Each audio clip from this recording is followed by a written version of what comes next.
Yeah.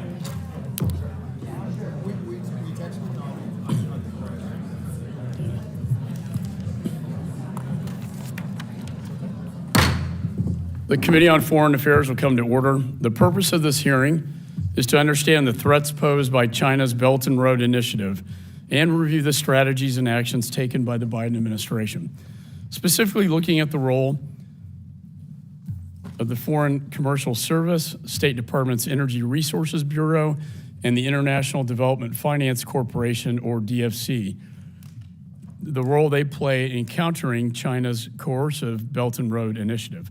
I now recognize myself for an opening statement. There's no denying that the threat from the Chinese Communist Party is real. The tentacles of the CCP reach every corner of the globe as they continue to pull nations into their sphere of influence. Just this past week, we learned of a Chinese spy station located 100 miles off the coast of Florida in Havana, Cuba. China's malign influence is growing exponentially, and its encroachment into the Western Hemisphere poses a clear and present danger. Now is the time to act and address this with the seriousness it deserves. We need a whole-of-government approach, including a concerted effort among the State Department, the Commerce Department, the Development Finance Corporation, to successfully counter CCP's Belt and Road. The BRI seeks to develop a system of PRC-controlled infrastructure, energy, transportation, trade, and production networks across the globe. The BRI initiative encompasses over 150 nations with a significant focus across Africa and the Indo-Pacific, and a growing focus on Latin America, the Caribbean, and even Europe. This debt trap diplomacy is saddling developing nations with unsustainable debt, which China then leverages into increasing its influence. BRI initiatives often lock countries into reliance on PRC systems, leaving countries vulnerable to exploitation by the PRC. Specifically, PRC uses its investments across strategic sectors to secure PRC exclusive or near exclusive to and control over dual-use infrastructure and programs that can be used in conjunction with the PRC's military civil fusion program to help the PRC project coercive power into critical global regions. Some of these projects include 85% of Hungary's largest ever infrastructure project, a $1.9 billion railway link to Serbia, will be financed with a loan from China's Export-Import Bank. Huawei has constructed up to 70% of Africa's information technology 4G infrastructure, including telecom, national and government networks, which have been used for surveillance of opposition leaders. And while China has focused on consolidating power, we have prioritized the $100 billion climate fund to help developing nations transition to clean energy and strengthen their climate resiliency, offering Palestinians $100,000 to promote diversity, equity, and inclusion in arts and sports, and a State Department grant of over $20,000 for drag shows in Ecuador. How are we supposed to lead when this administration prioritizes green projects and social issues rather than applying our resources to counter the malign influence of the CCP? This must change. And I want to refer to a Wall Street Journal article that was written by the president of Uganda, and it's entitled "Solar and Wind Force Poverty on Africa." He says Africa can't sacrifice its future prosperity for Western climate goals. The DFC was created, and I was part of it, to counter the CCP's BRI and advance U.S. security interest and transition countries from aid to trade through strategic development investments. We must make it clear that our assistance is designed to build bridges to prosperity. Additionally, the Foreign Commercial Service is prioritizing developing nations. We have 22 officers in Paris, but only 12 in all of Africa. We are not showing up in Africa, and they tell me that repeatedly.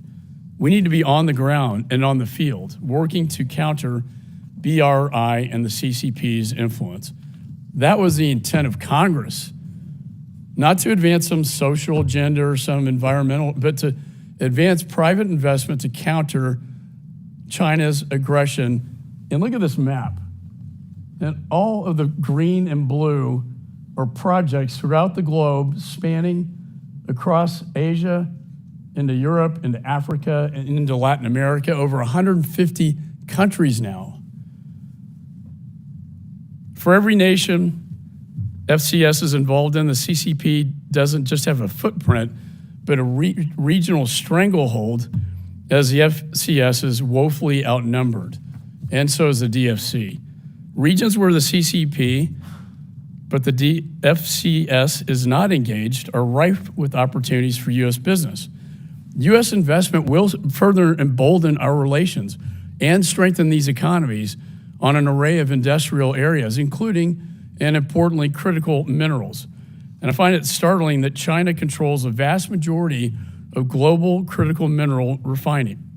It refines 68% of nickel globally, 40% of copper, 59% of lithium, 73% of cobalt. If China controls the global supply of critical minerals, it will give them an edge in the development of advanced technology. And following the deadly withdrawal of Afghanistan, China is moving in quickly. The CCP linked a 25-year-long contract to extract oil and are negotiating a deal for access to lithium reserves that could be worth up to $1 trillion. They're also looking consistent with Belt and Road practices, and it's foreseeable they're looking to take over Bagram Air Base. After 20 years of blood and treasure and sacrifice, this is how it ended. This is the administration's greatest failure. We cannot remain silent on China, must prioritize developing our own supply chains where we are not reliant on our greatest adversaries like the Chinese Communist Party. Let's get back to the intent of Congress and what Congress intended to get private American investment to compete against Communist China. And with that, I now recognize the ranking member, Mr. Meeks. Thank you. Let me begin by thanking Chairman McCall for organizing this hearing and the witnesses for appearing before us today. This discussion is pivotal to how the United States undertakes its strategic competition with China, because the Belt and Road Initiative, AKA BRI, is central to Beijing's strategy to grow its economic and strategic influence globally. I want to start by talking about what we know about BRI. We know that BRI has increased the likelihood of debt crises globally. We know that BRI lowered infrastructure financing and negotiation standards. We know that BRI projects have extracted natural resources, harmed the environment, and undermined labor standards in many countries. We know that BRI has exploited corruption and poor governance and has created economic dependencies and political leverage that Beijing uses to its political and strategic advantage. After 10 years of BRI, this is old news. So I hope we won't spend today's hearing bemoaning all the things we know while simply admiring the challenge facing the United States, because complaining isn't competing. And to be able to be most effectively to compete, we have to know the terms of the competition. This is the first and foremost a competition about results. It's about how the United States engages in diplomacy, development, trade, and investment that leads to better outcomes for the American people and people around the world. Whether you're a citizen in sub-Saharan Africa or Southeast Asia or Central America, you don't need the United States to tell you about the problems of BRI. You've experienced them firsthand. The reason BRI has grown into such an expansive global initiative, despite these failures, is because it taps into legitimate development needs around the world. China has responded to the global demand for assistance, for infrastructure, and for greater trade and investment networks. The United States does not want to force countries to choose between China and the United States. But we must make clear that they have a choice. In order to do that, what we need is a proactive agenda for global diplomacy, for global development, and economic growth. We can only compete with China if we offer other nations a credible alternative. We must demonstrate that the United States assistance and infrastructure lead to better development outcomes, stronger governance, as well as better social and environmental outcomes for local communities. And we must leverage our partnerships with like-minded nations and multilateral institutions. So what does this mean? It means working together with our allies to resource the Partnership for Global Infrastructure Investment. That means making the Mineral Security Partnership more inclusive and collaborative. It means expanding and resourcing new initiatives, such as the partners in the Blue Pacific, who we met with in a bipartisan way yesterday. It means Power Africa and Prosper Africa. That means legislating an equity fix for the DFC to improve its capacity and its ability to compete with the BRI on infrastructure. One thing we cannot do is say we're competing, but then tie our agency's hands through budget cuts. According to witness testimony, China's trade officers outnumber ours 3-1. And China spends more than $110 million annually in support of its companies at global trade fairs. How much does the United States spend? $5 to $7 million? And of course, DFC's budget pales. It pales in comparison to the amount of money China is spending on infrastructure. But instead of joining in a bipartisan fashion to meet this challenge, unfortunately, when I look at what our Republican majority has sought to dramatically slash development and diplomacy spending, when I looked at proposed, it slashes substantially development and diplomacy spending. That's a warning. We cannot compete with China if we don't believe in dollars for development and we don't believe in diplomacy. And by believing is not just talking, it's by putting your money where your values are. That's how we make that determination. So what was shocking to me yesterday, according to reports, the House Appropriations Committee's top-line allocations, the Republican proposal is worse than what I thought. It would be the most poorly resourced diplomacy, because what they want to do is cut U.S. foreign assistance by 31%. It would be the worst poorly resourced diplomacy and development budget in a generation. And if the final budget aligns with the Republicans' proposed cuts, it would serve as a self-inflicted wound to the United States and a danger to American interests and global standing. And with that, I yield back the battle of my time. Gentleman yields back. Other members of the committee are reminded that opening statements may be submitted for the record. We're pleased to have a distinguished panel of witnesses before us today on this important topic. First, Mr. Jeffrey Pyatt is the Assistant Secretary for the Bureau of Energy Resources at the State Department and has had a long distinguished career as an ambassador. Mr. Arun Venkatra is the Assistant Secretary of Commerce for Global Markets and Director General at the U.S. and Foreign Commercial Service. Thank you.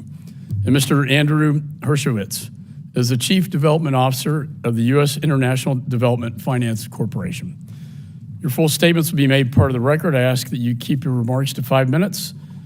I now recognize Mr. Pyatt for his opening statement. Thank you very much, Chairman McCall, Ranking Member Meeks, members of the committee. Thank you for the opportunity to discuss the administration's efforts to strengthen global energy security and counter the PRC's attempts to create economic dependencies and coerce others through its Belt and Road Initiative. Prevailing in our economic competition with China and ensuring that the United States remains the partner of choice on issues of energy security and energy transition has been a priority for me from day one in the ENR Bureau. Secretary Blinken frames our economic relationship with the PRC in 3 words: invest, align, and compete. National Security Advisor Sullivan emphasizes the goal is to de-risk, not to decouple. And he notes that this effort extends beyond our borders and includes working with like-minded partners to advance our collective technology and industrial base. ENR's work on energy security and energy transition, including its congressionally funded technical assistance programs, are integral to that effort. We've all seen what happens when malign actors weaponize their energy resources. Russia attempted to do this with natural gas in Europe last year and failed, thanks in part to the work of American LNG producers. ENR is similarly engaged around the world to expand countries' options and counter the PRC's efforts to monopolize the next generation of clean energy technologies. In Latin America and the Caribbean, the United States remains the energy partner of choice, a message I heard repeatedly during my recent trip to Guyana and Trinidad and Tobago. But we also see the PRC targeting Latin America for investments in critical minerals, energy grids, and renewables. ENR assistance in Ecuador, for instance, helped the government design and conduct the country's first ever competitive and transparent tenders for new generation capacity. And DFC recently announced that it will provide financing for a 200-megawatt solar power project that was awarded through that process, providing a strong example of how U.S. government tools can complement each other to counter the PRC model. We also recognize that some of China's larger investments in energy supply chains are being led by ostensibly private companies with ties to the PRC. For example, in August 2022, PRC manufacturer CATL announced plans to invest over $7 billion in a new battery gigafactory in Hungary intended to lock in supplies for BMW and Mercedes. PRC investments in critical infrastructure in Europe create clear security risks, and ENR has engaged with allies and partners to facilitate U.S. alternatives. In Romania, for example, we're working actively with Exim and DFC on nuclear power projects to advance our climate goals and level the playing field for U.S. exporters. Similarly, in Greece, we work closely with DFC to complete the Elefsina shipyard investment that otherwise might have fallen into PRC hands in a country that Beijing labeled the dragon's head of the Belt and Road Initiative in Europe. We are also competing with the PRC model for energy investment and development in Central Asia. The United States has long supported U.S. oil and natural gas investment in Central Asia, and now we're looking to renewables and critical minerals. But the PRC has made some headway, for instance, locking in 75% of Turkmenistan's pipeline gas.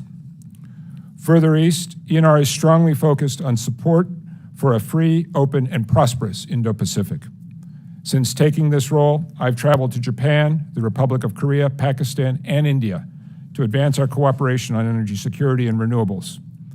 I held an inaugural strategic energy dialogue with Japan in December and continued our important dialogue with the Republic of Korea, 2 countries that are key to reducing PRC dominance of clean technology supply chains. ENR efforts in the Indo-Pacific increase resilience against PRC economic coercion and dependencies. We do this by leveraging U.S. interagency expertise, including through the Department of Commerce's Commercial Law Development Program and DOE's national laboratories. Despite pledges to the contrary, the PRC has continued to deploy coal-powered projects overseas. In Pakistan, this has had serious financial repercussions because of its reliance on imported coal. During my visit to Islamabad, Prime Minister Sharif appealed for more U.S. engagement to support Pakistan's clean energy transition, including in emerging areas like clean hydrogen. After December's U.S.-Africa Leaders Summit, the United States pledged to step up its energy engagement in sub-Saharan Africa. With this in mind, next week I will travel to Nigeria to advance cooperation on clean energy and carbon abatement, and to explore future energy partnership possibilities. The PRC owns mines throughout Africa and dominates the processing of the battery minerals we need to drive the energy transition. As part of our response to this challenge, ENR administers the Intergovernmental Mineral Security Partnership. In marked contrast to the PRC approach, the MSP aims to support not only developing countries' extraction, but also higher value activities such as downstream processing and recycling. The MSP works with our partners to identify bankable projects around the world. And ENR is also engaging with American mining companies to advance the MSP, as I did last month in Alaska, ensuring that our work supports growth here at home as well. In addition to diplomatic engagement, we will need financing to bolster these critical mineral supply chains. And that's why ENR's partnership with EXIM, DFC, and our colleagues working on the PGII will be crucial to the success of these efforts. We need to increase their ability to assist, both by providing more resources and reforming rules that unnecessarily restrict their ability to support projects. We should, for a start, temporarily raise the default rate cap that currently limits EXIM's exposure to default risk from 2% to 4%, as requested in the President's FY 2024 budget. In the case of DFC, we encourage support for the creation of a new $2 billion revolving equity fund to expand equity investments by DFC. In sum, the State Department will continue to work and trade with the PRC in areas of mutual interest, but we will also compete relentlessly with them economically, a contest where the State Department and our embassies abroad are key assets. Thank you very much for your attention, and I look forward to addressing your questions. Thank you. Chair now recognizes Mr. Venkataraman for his opening statement. Thank you. Chairman McCall, Ranking Member Meeks, and members of the committee, thank you for inviting me here today. I am pleased to have the opportunity to discuss with you how we are competing against China's Belt and Road Initiative at the U.S. Department of Commerce's International Trade Administration, and more specifically in our Global Markets Business Unit, which includes the U.S. and Foreign Commercial Service. My remarks are reflected in my full written statement provided to the committee. Notwithstanding China's efforts to portray BRI as a solution to advance infrastructure development and economic growth, our trading partners increasingly share our view that BRI poses more risk than opportunity. First, China's BRI can threaten our trading partners' economic development.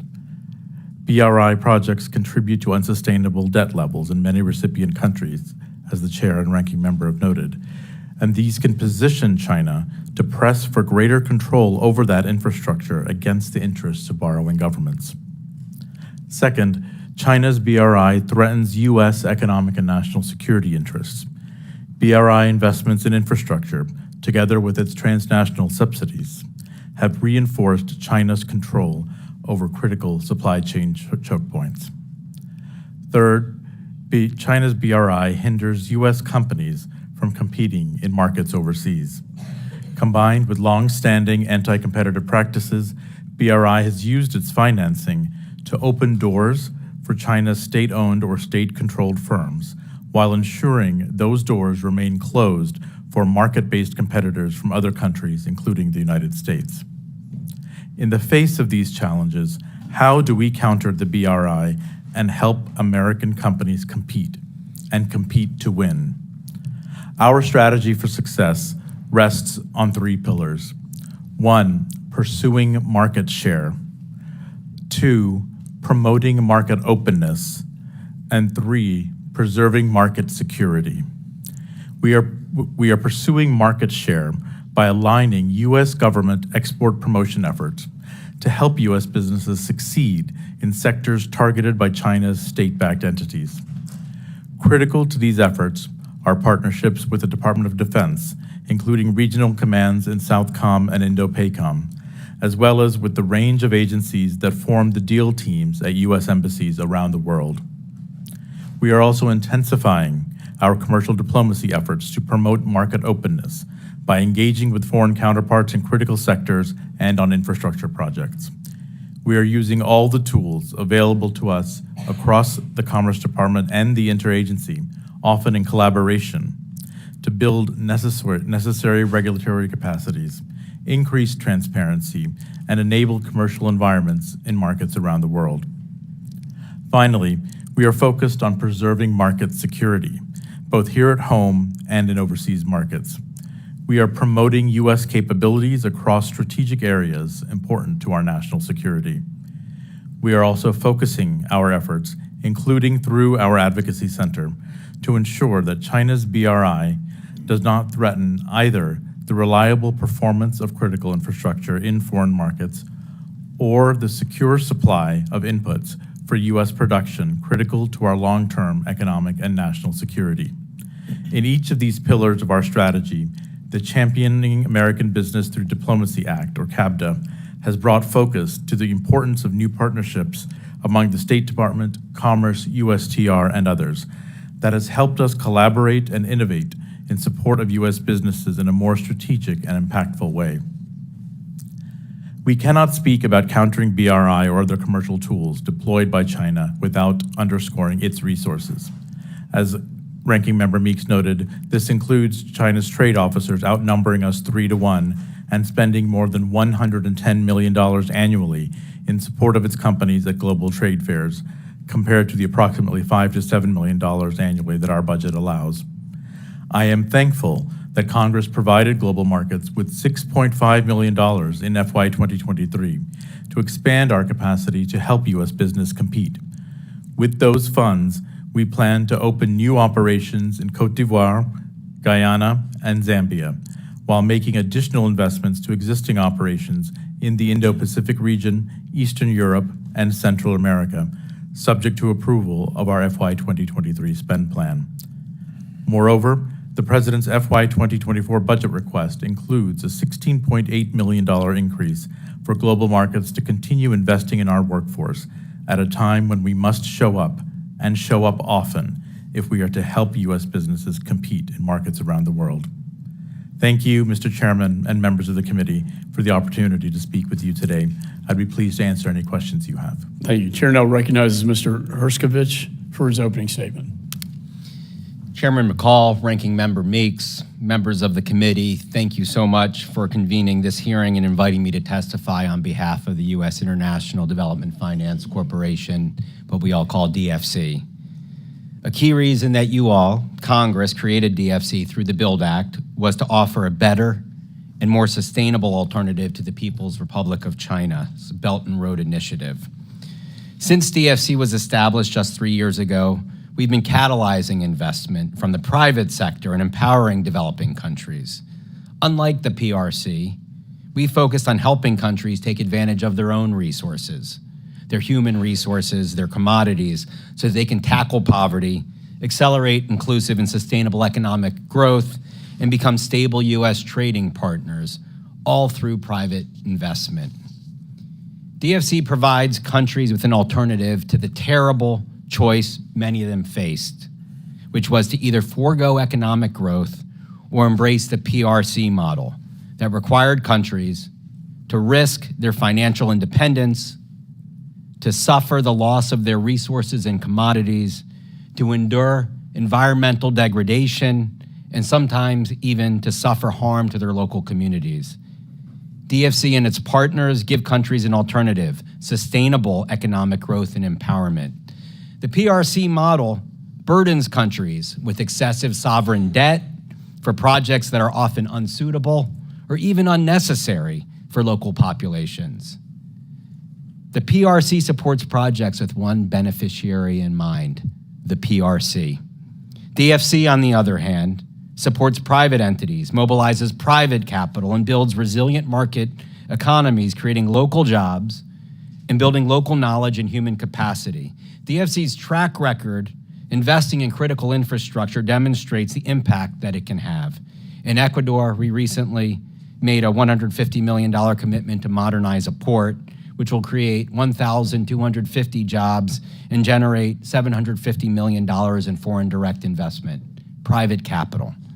In Sierra Leone, one of the poorest countries in the world, we've invested in providing broadband access to a significant swath of the population.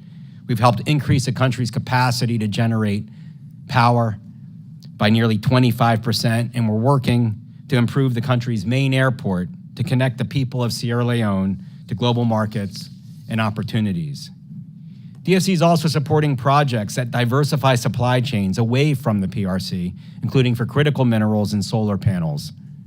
DFC focuses on working with the private sector because closing the $40 trillion global infrastructure financing gap is beyond the capacity of any government or any public institution. We amplify our impact by working closely with development finance institutions of our allies and our partners, including our G7 partners, so that we can do more together. By working with like-minded countries, we give countries where we work even more alternatives to the PRC, and we generate new trade and investment leads for U.S. companies.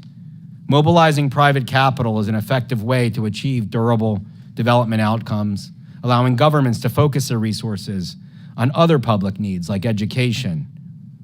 Our investments carry forward U.S. values of openness, respect for local conditions, transparency, and internationally recognized environmental, social, and labor standards. By championing these values, we enhance the long-term sustainability of our projects, we amplify development impacts, and we guard against the danger that projects will harm local populations. I've highlighted a few examples in my written testimony of where we're doing this type of work. While we're confident in the strength of our model, we know that we need to strengthen DFC's ability to counter BRI effectively and at scale. And to enable DFC to do more faster, DFC is building its internal capacity and aligning its organizational structures to meet demand in sectors where there are enduring needs, including infrastructure, energy, health, food and agriculture, ICT, and support for small businesses. In the energy sector, we're pursuing a balanced approach that recognizing that the PRC is competing aggressively to dominate the clean energy industries, while also recognizing there are circumstances when countries need fossil fuels to further their development. Congress and this committee have recognized the close linkage between development and U.S. strategic interests, and we thank you for your support of DFC.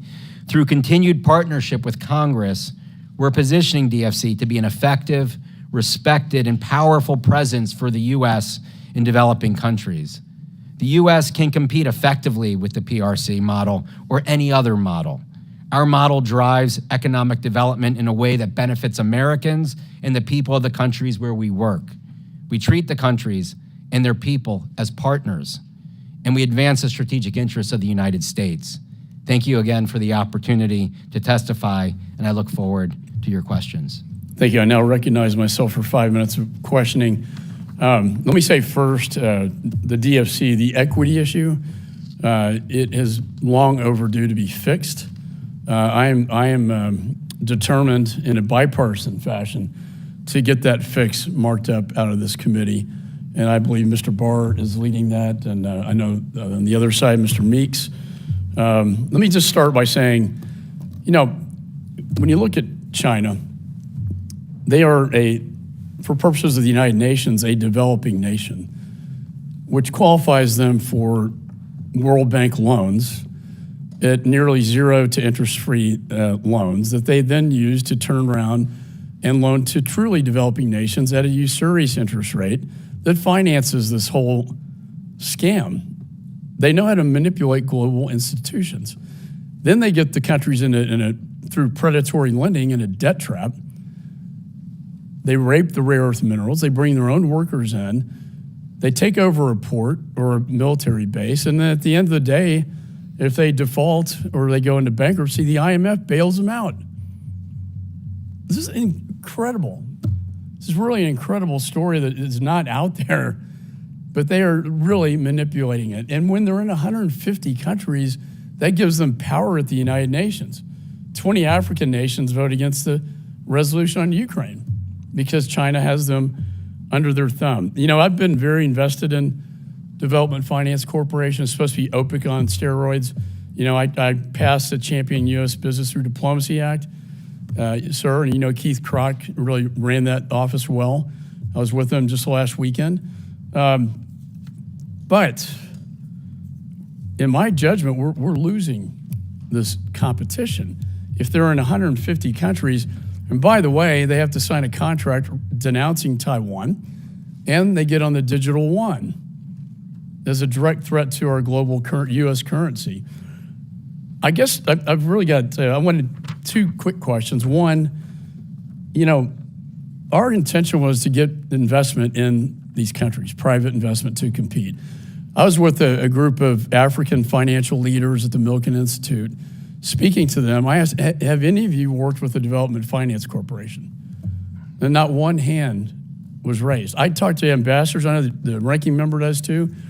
They said, we'd rather do business with you, but you're not on the field. And if we're not on the field, we can't win, we can't compete. And so this has to change. And when I look at the president of Uganda's op-ed saying that this policy will force poverty on Africa, talking about, you know, only certain energies can be invested in. Or these African nations said, you know, we don't like you imposing your social value system on us. And that's not what Congress intended when we passed this for national security reasons to compete with China. And I'd like to hear comments from all of you on this. And then my second question is the Partnership for Global Infrastructure and Investment, PGII.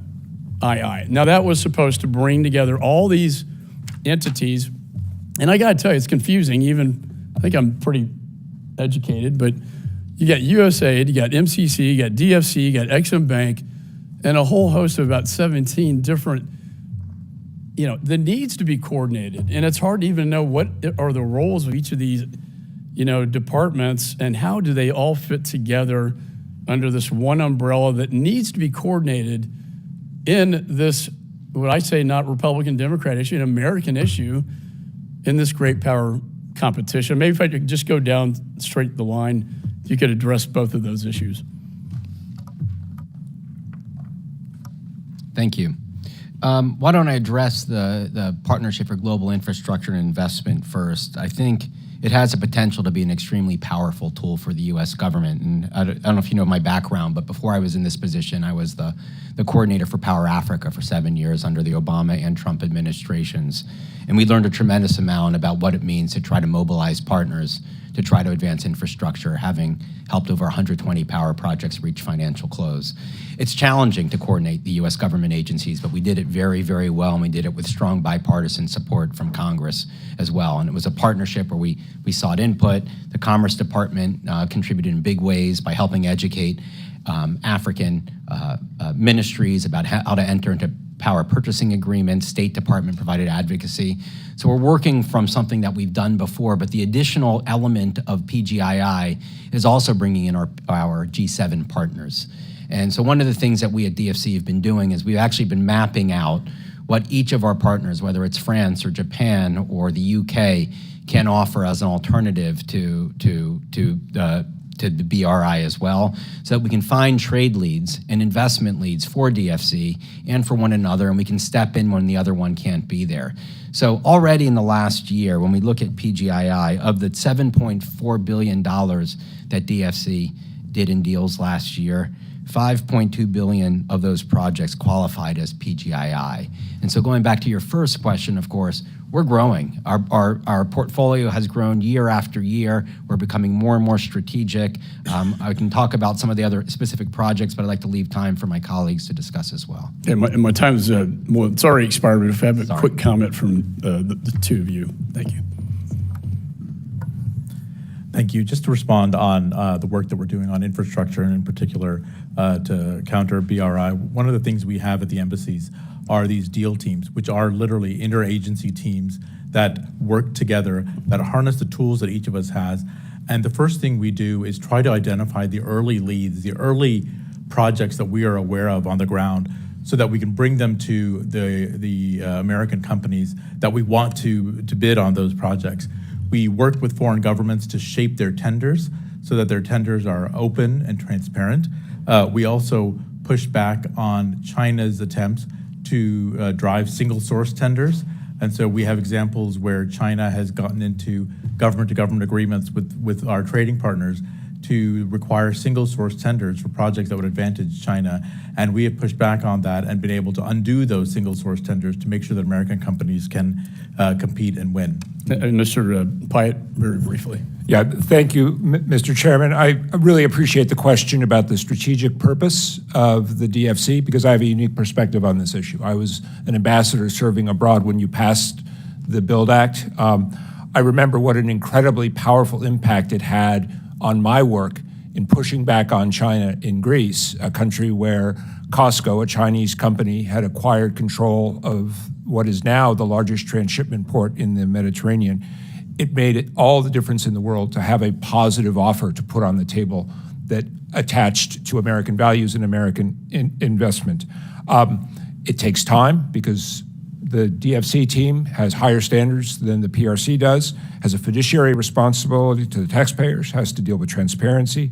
We have environmental issues. But I was just talking to my successor in Athens, Ambassador Sounis, and now DFC has completed that shipyard project in Greece.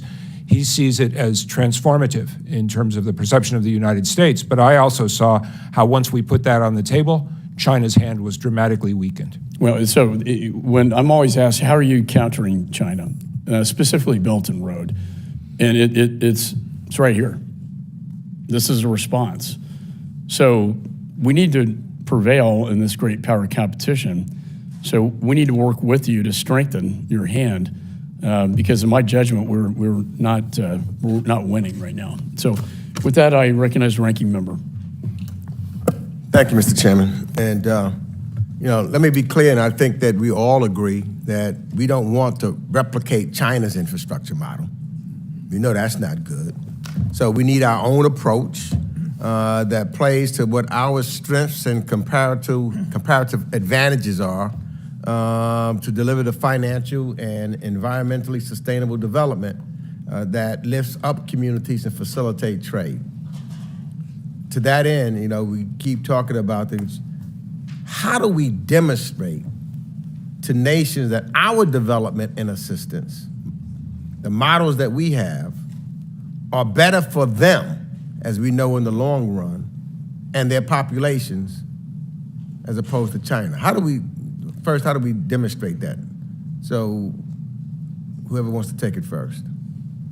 So at the most basic level, one of the main differences with DFC is that we're looking at the outputs, not just the inputs. It's not how much money that we're investing and how much money that we're spending. That's important because that moves capital. But how are people benefiting from that? Every single deal that we do looks at what the development metrics are going to be or the foreign policy metrics. How many people are getting access to water, to electricity, to the internet, so that we can tell that story as well. That's not something that the PRC is doing. We're making sure that our transactions are designed for that impact. And we evaluate every single one of them in that way. And we're seeing huge results, whether it's in healthcare, helping nearly 2 million patients get consultations for the first time, or helping smallholder farmers get access to credit for the first time. People feel those results, and that's what really makes people want to get the financing. Obviously, when we support a huge port like we're doing in the Republic of Georgia, like we're doing also in Ecuador right now, an airport in Sierra Leone, people see the impact of our investments in those infrastructure projects. There's a lot more we can do, but we're on that right path. So, and now I guess I'll ask Mr. Pat this question, and then I'll come. How do you, again, we're in this competitive piece, and you're talking to these countries. And when you talk to them, how would you characterize the United States' comparative advantages and unique strengths in the sustainable infrastructure development assistance space, going on what we were just talking about, so that they could say, well, we want you, United States, because that's not, I agree with Mr. McCall, what he said earlier. Most of them says the United States, you're not there to compete. We don't have an alternative. You're not giving us an alternative. And we need to try, so how do we do that so that not only can we say it, we can do it? So, Ranking Member, let me start by thanking you for your reference to the Mineral Security Partnership, because I think that's a great example of what you're talking about. And I had the opportunity to join Secretary Blinken and Rita Jo Lewis, the chair of the Exim Bank, and Undersecretary Fernandez in New York in September, when we had the first big public event to roll out the Mineral Security Partnership with some of the resource-endowed countries from the developing world that we're looking to work with. And one of the most powerful moments in that event for me was when one of the African ministers came up to me afterwards and said, you know, I just want to say thank you for showing up, because for too long we've only had one interlocutor on these issues of mining and extractive industries, and it's China. And you are giving us an alternative. And both you and the chairman used that idea as well in your presentation. So I think the first thing we have to do is show up. We need to mobilize resources, and Ranking Member Meeks, I really appreciate your reference also to the importance of the State Department budget in this context. I had the opportunity yesterday, as you know, we have all of our ambassadors in town right now, and I did a roundtable with some of our ambassadors focused on these issues of Belt and Road, critical minerals, clean tech supply chains. And one of the chiefs of mission I asked to present was Lucy Tamlin, our ambassador in the DRC. And Ambassador Tamlin made the point that today her mission has 2 economic officers covering all of the issues in that large and consequential country, a country with the critical endowment of the battery minerals that we are going to need to power our energy transition. The junior officer who covers mineral issues is very widely regarded, and that position will have a gap of 7 months coming up. So she'll have one person working on all of these issues in a country that's absolutely critical. So we need to resource the State Department, and then we have to bring things to the table. And this is where the partnership between our 3 agencies and DOE is so critically important, because it lets us bring to the table the strengths of the United States, our entrepreneurial ecosystem, the transparency of our companies. And I have spent a lot of time since starting this job traveling around the world and talking to countries that also are being approached by China. And the answer I consistently hear is, please bring us more America. Nobody ever asks for less U.S. investment or less. Let me just ask quickly, because I guess I'm just about out of time also, or out of time. Mr.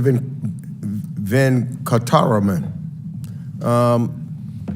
how would the Foreign Commercial Service, how are you building on the strengths that we just heard about, or innovating new approaches in our programs and initiatives around the world?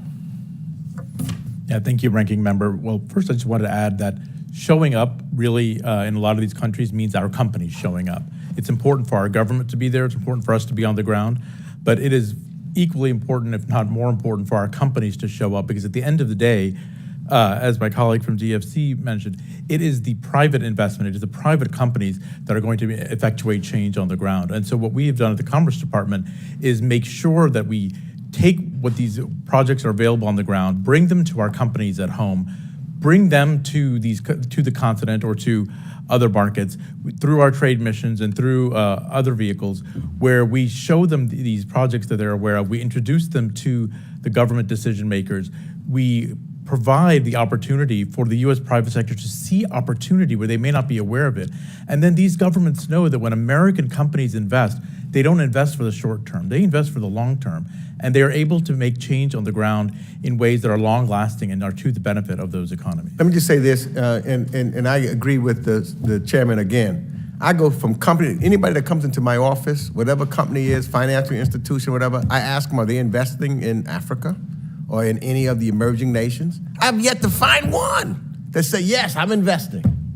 Yes, I'm working with the DFC. I don't find anybody that says yes to me. And, it's puzzling. We talk about the cuts and there's no additions, from the private sector. it seems to me somebody would say, yes, I'm investing. So I yield back, but I couldn't agree with you more on that. Yeah, I think you see this is a bipartisan point of view. There are 13 votes on the House floor, so the committee will stand in recess until after votes. Thank you.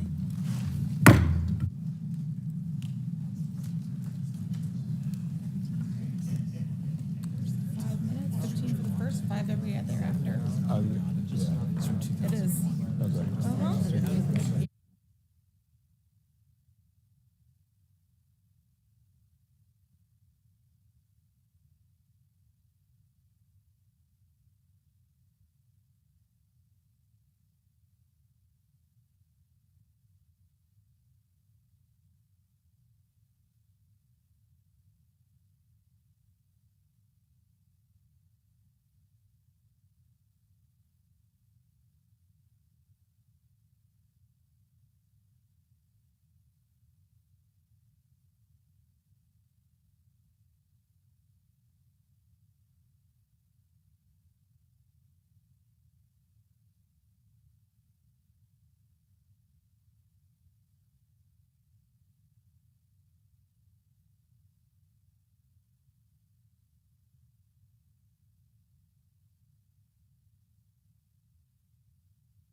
I want to thank the witnesses for your patience during that long vote series and for staying here. The committee will come to order.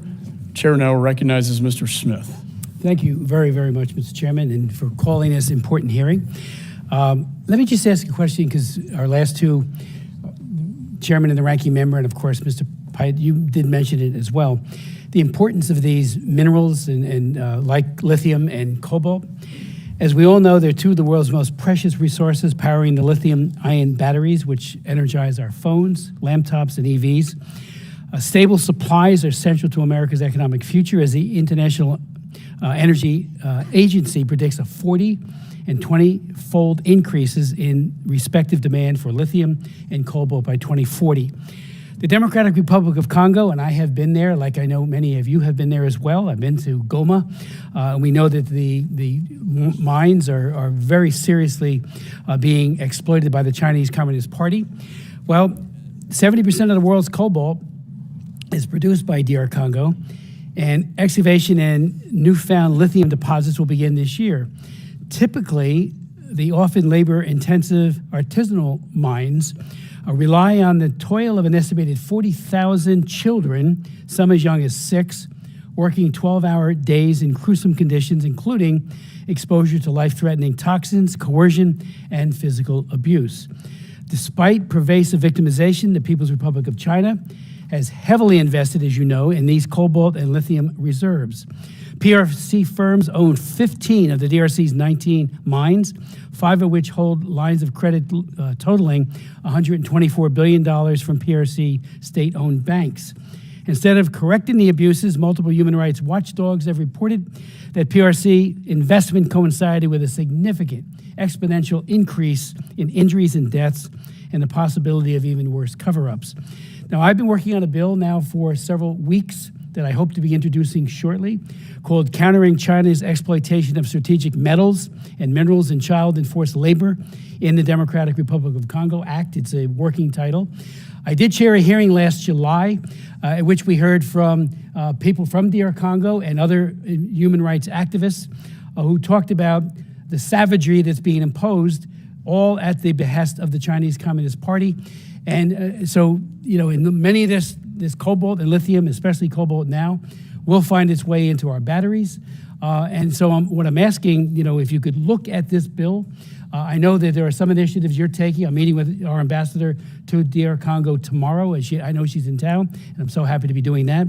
But the bill would enforce Section 307 of the Tariff Act of 1930, require the president to present an annual report to Congress on foreign persons found facilitating the exploitation of child labor in DRC, mineral mining, or abating the evasion of U.S. importation laws, and a number of other important provisions as well. And I, will share this with you. I hope that we can work together on coming up with a legislative initiative, but I also know that you're concerned about this as well. That hearing was an eye-opener. I've had hearings on the mining industry many, many times in the past, but that one just blew me away to hear about these children who are dying, getting sick, getting cancers, the inhalation issue, and then at the behest of the Chinese Communist Party, the beatings that occur in order to enforce compliance in hard working conditions. Your thoughts, Mr. Secretary? First of all, Congressman, thank you very much for devoting so much attention to this, for taking the trouble to go to DRC, for meeting with Ambassador Tamlin. Just showing up, as we've all talked about, is of critical importance. And then the other aspect of this issue, which Chairman McCall alluded to in his opening statement, is the fact that China controls so much of the processing of these minerals as well. So their business model is to extract raw minerals and then take all the processing and the value addition back to China and then to control the global supply chain. We are trying to create, as both the chairman and the ranking member described, a better alternative. That's why we are, for instance, working with both DRC and Zambia on a battery MOU and a battery council to bring the governments together to identify opportunities to bring back to Africa more of the processing and the value addition, and to create a real alternative to the PRC's role in this space. The other thing I would really like to put a spotlight on today, and you alluded to it yourself, is the critical importance of these technologies to American economic competitiveness. In this role, I've met with Ford, I've met with GM, I've met with Tesla. All of our companies are chasing the EV marketplace because that's where consumers are going. And China has used its years of investment in these upstream battery minerals resources in order to also dominate the larger story of electrification of vehicles. And in my prepared statement, I noted just the reporting last week from the Wall Street Journal, putting a spotlight on the rise of Chinese auto manufacturers, companies that most Americans have never heard of, like BYD or Chery Automotive. And as I travel around the world, it's concerning to me to see how much headway these companies are also making in grabbing market share. So this is about strategic competition at the highest end of our respective economies. And it's one where we're trying to build partnerships and also working not just with the resource-endowed countries, but with other companies that have other countries that have a similar outlook, allies like Japan, like Korea, like the European Union. So thank you. Thank you. I know I'm out of time, but we'll look to work together because I think we need to have a united front on this, especially with so much exploitation and so much corruption. Thank you. Yield back. Gentleman yields back. Chair recognizes Mr. Sherman. Earlier at the early years of this century, I chaired the subcommittee that oversaw what was then called OPIC, the least fortunately named organization in American government, since it sounded so much like OPEC. I was able to craft legislation to reauthorize OPIC. We got it through the House, and I'm pleased that so many of its provisions are now in the charter of the Development Finance Corporation. Mr. Chair, I look forward to working with you to make sure that the Development Finance Corporation is able to make equity investments. President Biden, in his 2024 budget, includes a new mandatory proposal to outcompete the PRC, including $2 billion of support for high-quality strategic hard infrastructure projects globally and $2 billion for a new revolving fund at the DFC to boost equity investments. And I look forward to working with you to make this a reality, and it will have to go through our committee. The one thing I might disagree with the chairman on is I'm not interested in advice from these days from the government of Uganda. It is most famous around the world for passing legislation calling for the execution of people simply because they are part of the LGBT community. Doing so well. Yeah, it was just one. You'll like the rest. And I look forward to working with Mr. Meeks on our other committee to push for the creation of mutual funds that specialize in publicly traded companies based in Africa and give Americans a chance to invest in private equity companies that will focus on Africa. There are 6 big differences between how we do business and China does business. First, we're a coalition of our government, our allies' governments, and truly independent private sector companies. And even when you just focus on the U.S. government, it's divided between 2 parties. China's a one-party state, and when it comes to the independence of their companies, not so much. So it's one entity versus a coalition. Second, we're opposed to corruption. That's why we have a Foreign Corrupt Practices Act. The Chinese are not only free to bribe, they do it, and it was a subcommittee in this room where I presented the letter from the outgoing president of the Federated States of Micronesia, where he details how his people in his own government are being bribed by China. One thing that concerns me is that we do almost nothing to publicize this, and I'm not sure that our intel community is really getting us all the information they could on Chinese bribery. Related to that is we're dedicated to democracy and the rule of law, which puts us at a real disadvantage in appealing and making alliances with those who want to be corrupt dictators in foreign countries.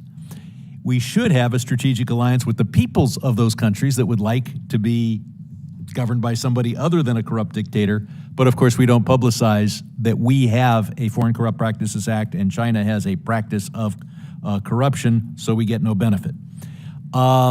We engage in genuine philanthropy. I'm going to ask our witnesses to raise their hands if they could give me a real example of where China did something just to help people and not for its own economic and strategic advantage, and I see no hands going up to volunteer to answer that question. Fourth, we care about climate. China funds new coal-fired plants, but I will point out for those who like to see coal-fired plants, et cetera, the biggest investors in the third world in fossil fuels are American oil and mining companies. And finally, while China is crafty to make sure its foreign efforts advance its national interest, America, not so much.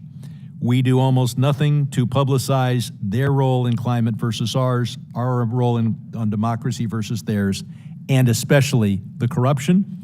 And I have not in 26 years been briefed by our Intel committee on the details they've been able to find where you can say, this Chinese entity bribed this foreign leader. If they don't tell me, they don't tell the world. And I'm not sure they're gathering it. And finally, when it comes to being strategic, as the ranking member pointed out, there are those pushing for a 31% cut in our foreign aid, foreign development, and diplomacy efforts. That is not strategic. I do have a question, believe it or not, and that is China has these unfair loans. The question is, why do countries pay them back?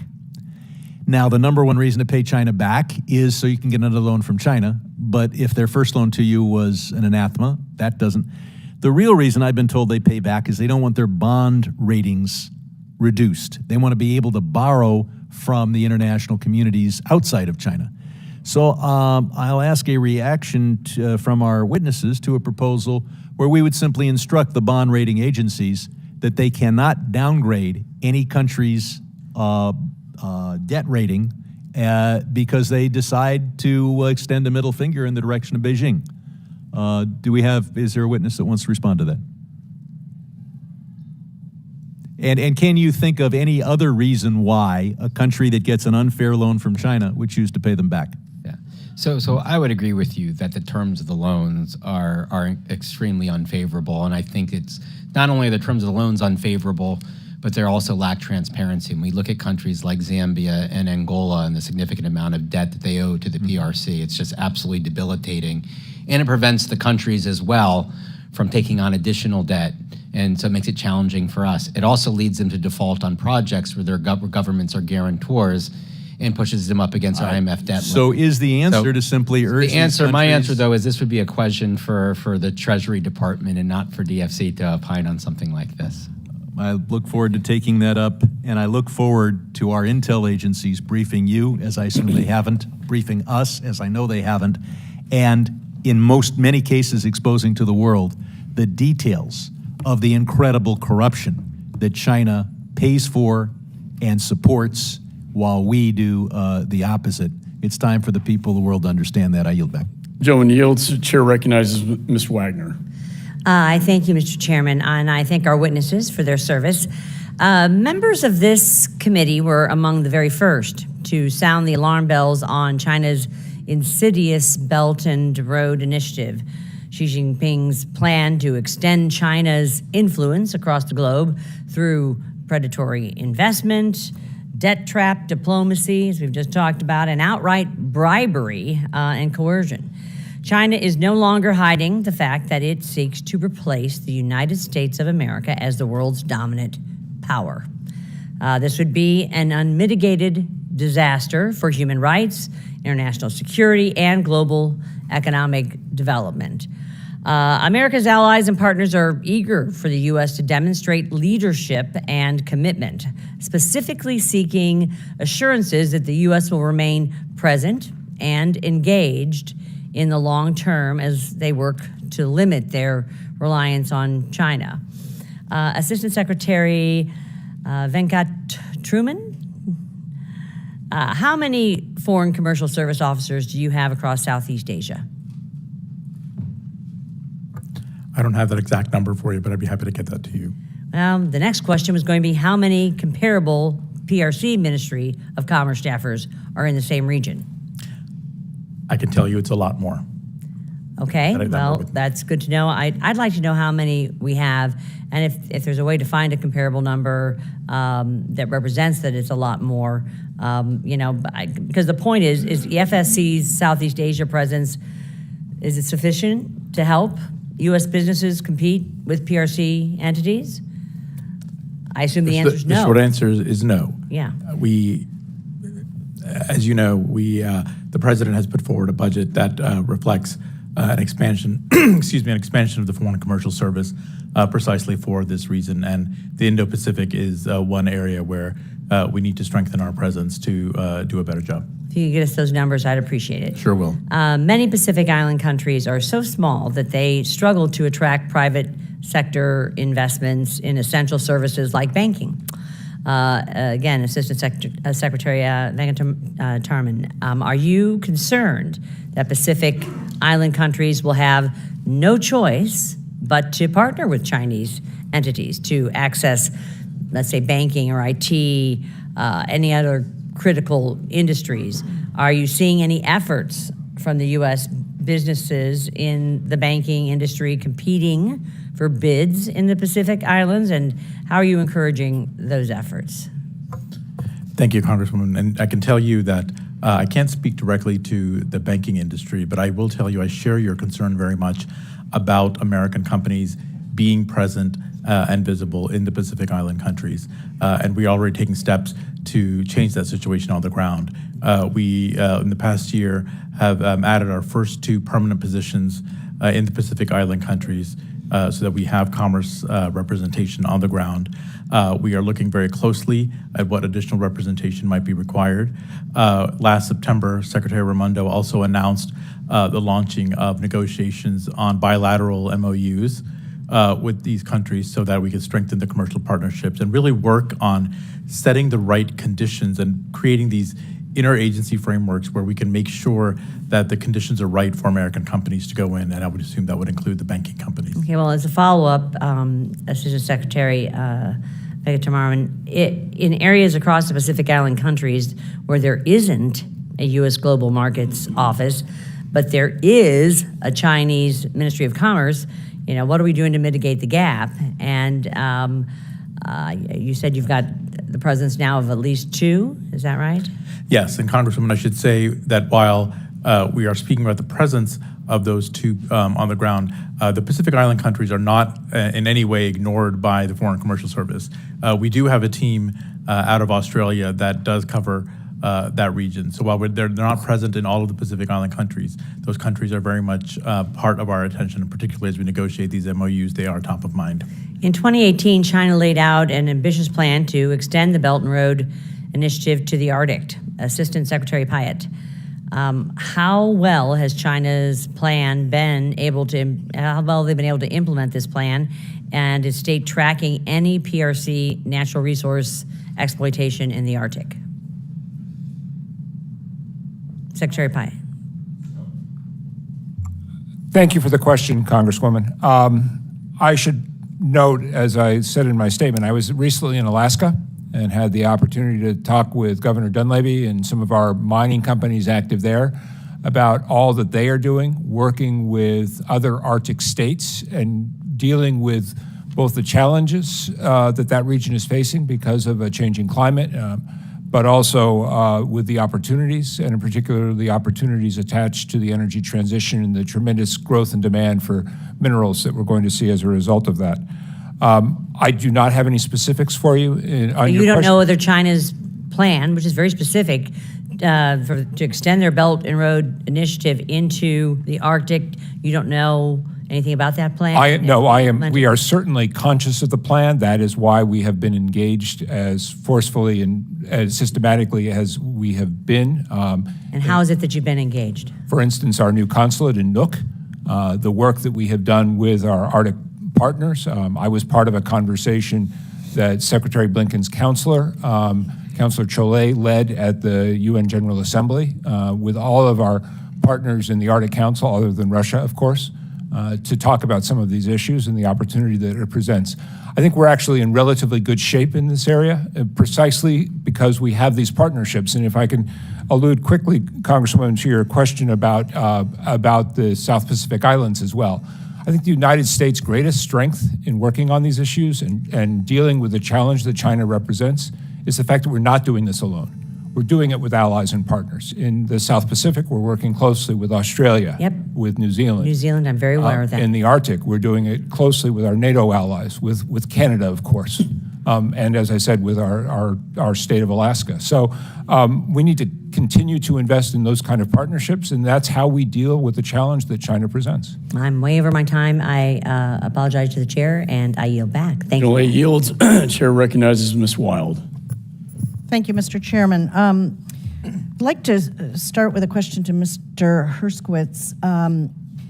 One aspect of the PRC's authoritarianism that I find particularly egregious and troubling is its use of forced labor and widespread labor violations, which have, I believe, been very well documented.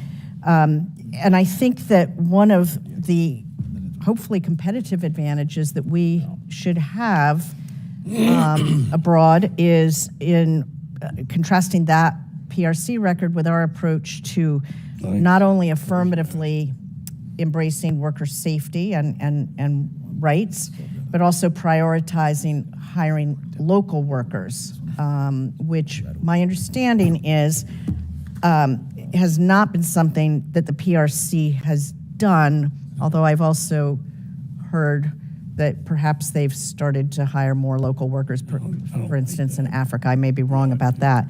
But you, in your testimony, while the PRC often brings in its own labor force on projects, even having operations manuals written in Chinese, the projects we support create local jobs, bring more people into the formal economy, and train workers so they can build skills, all of which help promote economic opportunities and prevent migration or participation in illicit activities. Can you tell us a specific example of this approach and how it's been successful? Sure. I'm glad that you brought up my old testimony, because I was thinking that maybe they've been listening to my testimony and suddenly they're doing some window dressing and hiring some more local employees. I spent 6 years living on the African continent, traveling to a significant number of the countries, and I've been back to Africa, I think 4 or 5 times this year. And I always look at this issue and ask about this issue. To give you a specific example, I spoke in my earlier about a project that we're going to be financing in Ecuador to build a port. And that port alone will create about, I think, 1,250 jobs. One of the things that's important to remember is that for U.S. companies in particular, it's expensive to bring your own labor. So even I explain to African countries, like, we're not trying to take over your local, we want to build skills, we want to have good partners. I visited a project in Burundi recently that DFC is participating in. It's a solar array, it's like the largest provider of power in Burundi right now, one of the poorest countries in the world. And I was really impressed. It's an American-Israeli company called Gigawatt Global. And all of the people who worked at that solar array were local Africans. And so this is the model that people see, and this is why they want more of it, because we look to train and empower local staff. In fact, one of the things that we did early on with Power Africa is we created a program to train young women in African power and leadership positions. And we've watched how these women have gone into senior positions in utilities and elsewhere. So that's what we offer that the PRC does not. We offer the ability to have true partnerships, build capacity, and make sure that the people who are running the projects are in control of their own resources and building that mutual trust. Okay, I'm going to stay with you because I want to get to another question, and that is on the impact of failed BRI projects, some of which have very publicly failed, and in some cases, like in Sri Lanka, their failures have even resulted in public backlash, as I understand it, against the Chinese government. We've continued to hear about infrastructure projects that have had construction problems, are financially unprofitable, and added to the host nation's debt burdens. What has been the result of those failed projects in terms of China's reputation at large, and whether it's in the growth or not of its influence in these countries? Yeah. So there are failed projects, and a lot of it's anecdotal, but a lot of it's real. And I think there's been a lot published, for example, about the Coca-Cola dam project in Ecuador, which has cracks in it. There's other hydro projects built by Sino Hydro that have cracks in them. And now governments need to fix some roads that are falling apart as well. Even the African Union building that the Chinese built had all kinds of issues with it. So everybody knows it, and they laugh about it a little bit because they know that they're not getting the best quality, and they want U.S. companies. And one of the projects, and I know I just spoke about Ecuador, but I'll talk about it again, DFC recently approved a 200 megawatt solar project in Ecuador, which is a massive solar project for Latin America. Chile's got some really large solar, but that's really huge for Ecuador, and that's going to offer less expensive power and in some ways more reliable power than what you're getting from that hydro project. But there are quite a few out there that are problematic, and it's causing significant reputational harm to the PRC. Okay, thank you very much. I yield back. Gentlelady yields. Chair recognizes Ms. Radewagen. Thank you, Mr. Chairman. Talofa lava. Good afternoon. I want to thank you all for being here today. I want to focus on some of the loans that the PRC is making to small nations, and just following up on Ms. Wagner's question about Pacific Island nations, and thank you for mentioning that. About a week and a half ago, I was in independent Samoa, and their airport was built using BRI funds. Now, when my good friend Prime Minister Afionga Fiame Naomi Mata'afa was elected to lead independent Samoa, she canceled many of these BRI projects in independent Samoa before they actually destroyed Samoa's economy. So, Mr. Herkowitz, my first question is for you. There have been reports and trends that PRC investment into BRI is suffering due to their heavy saturation of loans. Has DFC outlined or explored any plans to capitalize on this opportunity? And if so, can you share some of the details? So DFC is an important tool for the U.S. government in trying to provide support in the Pacific Islands. It's a challenging place to work, as has been highlighted, because a lot of the economies are quite small. And so we're even looking at how we can support some of the islands on a regional basis. I met with one of the ministers from Tuvalu recently at the Least Developed Countries Conference, and just talking about what we can do. And it's such a small population there. And we're looking at, there are ways for us to support even the development banks in that country, or at least a regional development bank.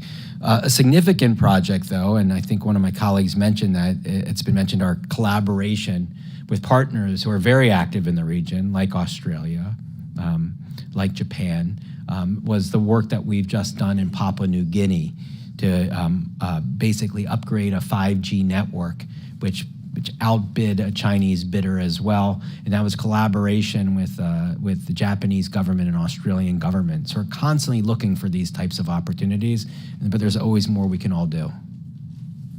Thank you. And as a follow-up, and you can all answer, but I may not have enough time, can any of you share all the current bids for strategic projects that are ports, undersea cables, and telecommunications systems? I don't think we have that. You haven't. I don't know if Commerce tracks this. One of the things. Go ahead. I'll defer to you first. Yeah, I can't provide an answer on that right now. We'd be happy to look into it. We might have some information that's on point, or at least gets us close to some of that information that our deal teams might be tracking, but we'd be happy to follow up. Okay. Mr. Secretary? So I think what I would highlight in this area in particular are the opportunities around new energy technologies. And as Andy pointed out, these are very small economies. Most of their power historically, as you know, has come from diesel generator systems that aren't very, very clean. But now the technology is evolving, and so we're working with partners, including both DFC, but also with American companies. I should also point out that I was very pleased that earlier this year, one of my deputies, our Deputy Assistant Secretary, Laura Lockman, was in the Pacific Islands talking about exactly these issues of technological opportunity, but also trying to build partnerships. Thank you, Mr. Chairman. I yield back the balance of my time. General A yields back. Chair recognizes Mr. Schneider. Thank you, Mr. Chairman. I want to thank the witnesses for sharing your perspectives today. Assistant Secretary Hyatt, it's good to see you. I last saw you in Greece, seems like forever ago, but it's good to be here. Obviously, what we're talking about is a critical issue, and making sure the United States maintains its leadership role and are able to stand up against the PRI. I want to kind of walk through an intellectual exercise for a second, though. If there was no Belt and Road Initiative, what would be our international priorities within the context of building relationships and assuring U.S. alliances? And maybe Mr. Herskovitz, I'll start with you.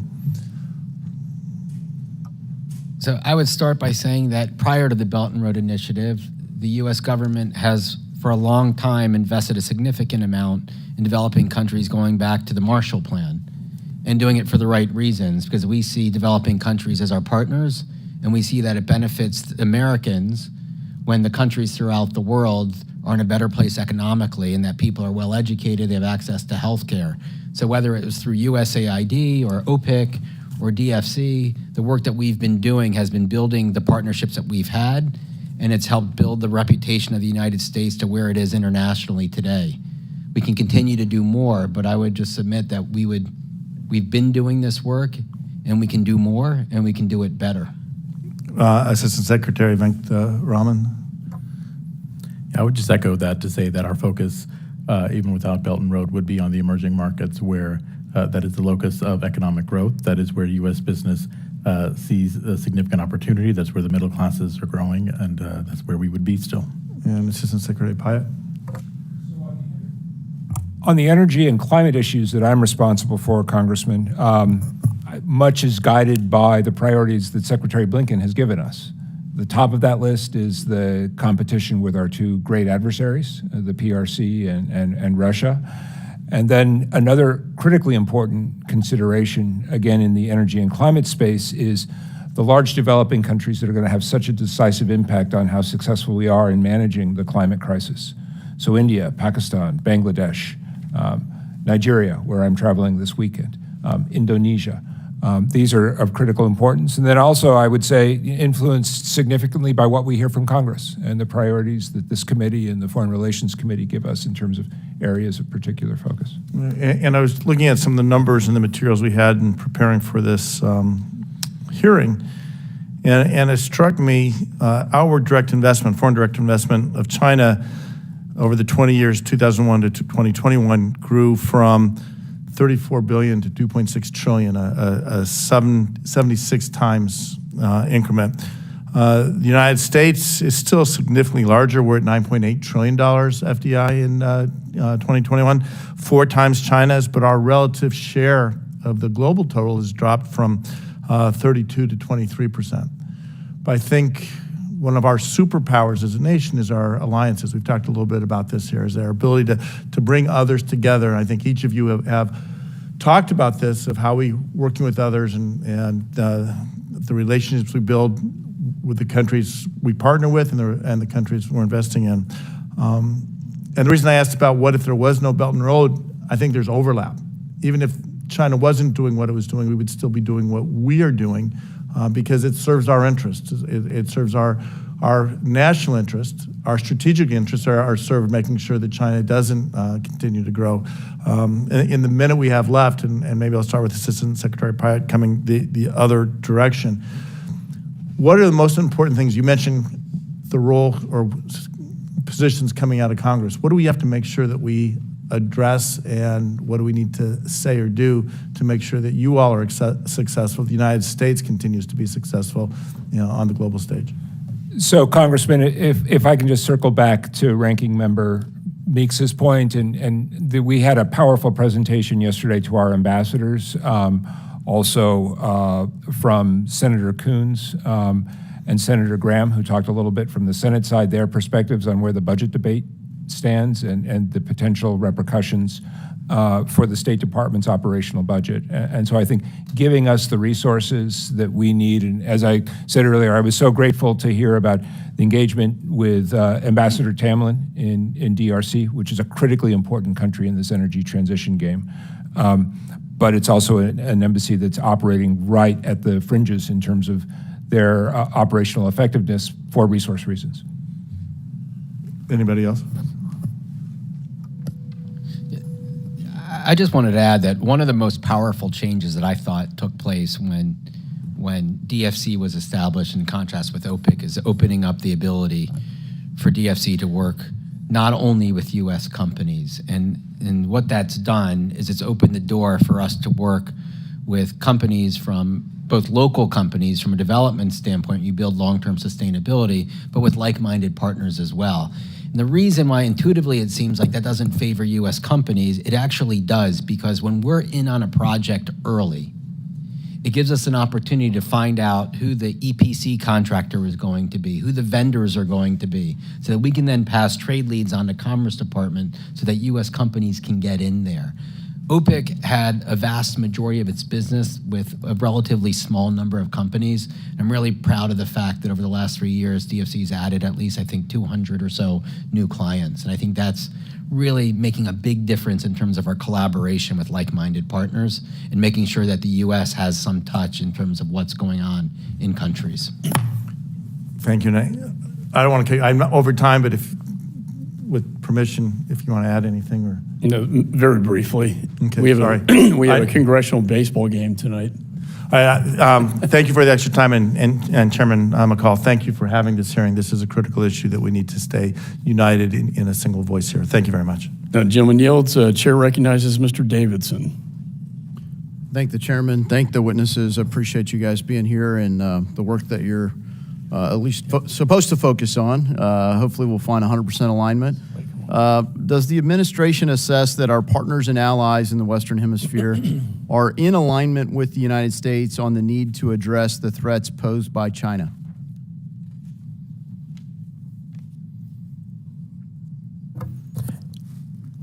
Thank you, Congressman. I think there are different perspectives throughout the hemisphere on this question. I think what we hear most often is that our trading partners will look to China for assistance with certain projects and for that investment that does come from China.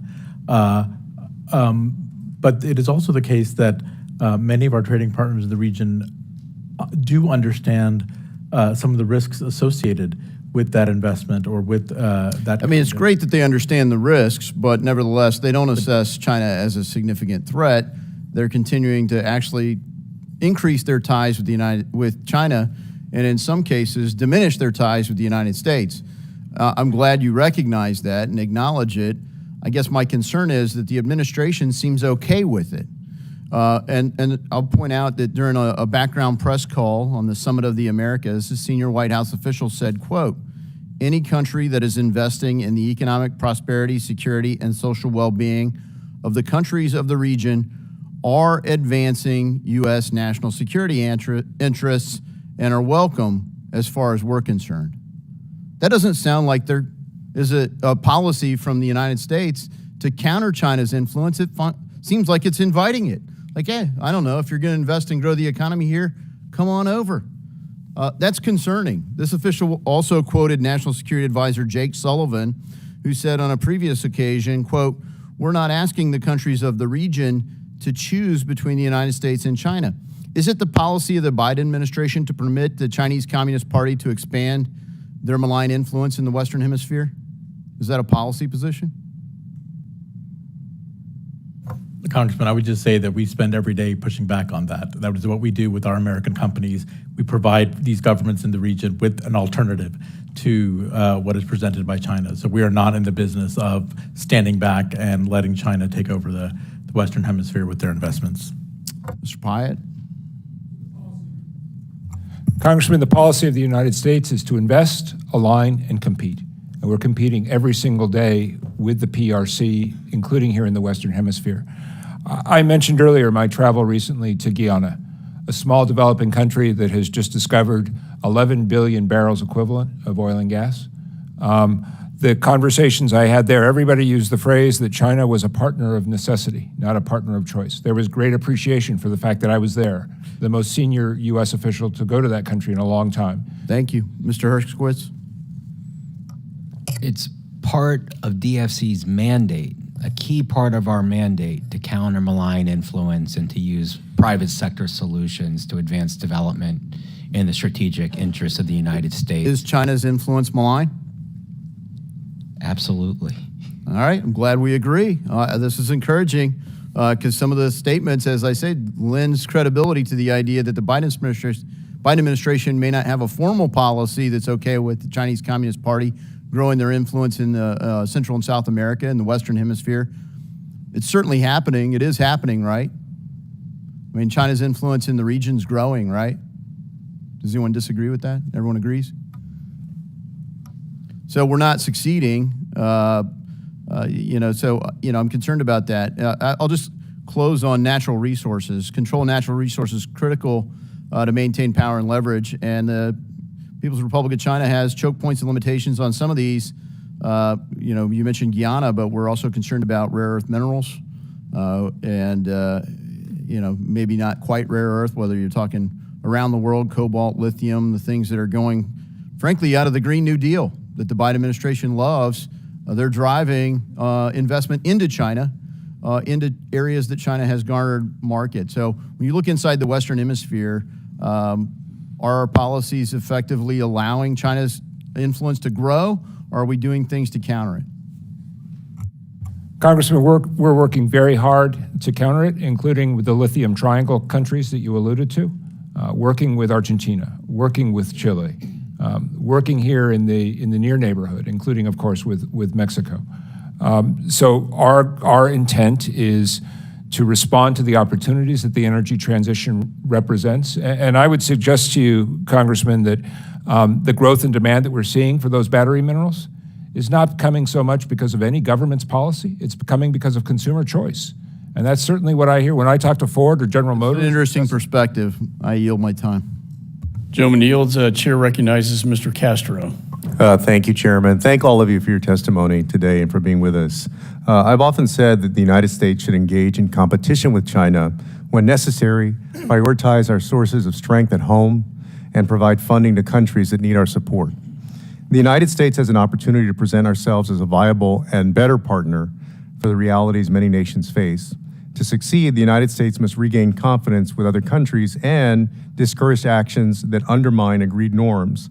So in other words, competition between the United States and China should be fair. China should be able to compete with the United States without cheating the world. And the Development Finance Corporation is a critical tool for the United States, which I strongly support, but I would caution the administration in tying the DFC too closely to U.S.-China competition.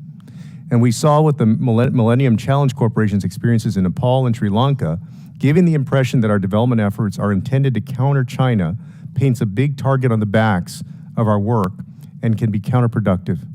So for my questions, Mr. Herskowitz, you testified that the DFC is working on improving its overall capabilities and organizing its structure to counter the Belt and Road Initiative. The DFC is, first and foremost, a development agency.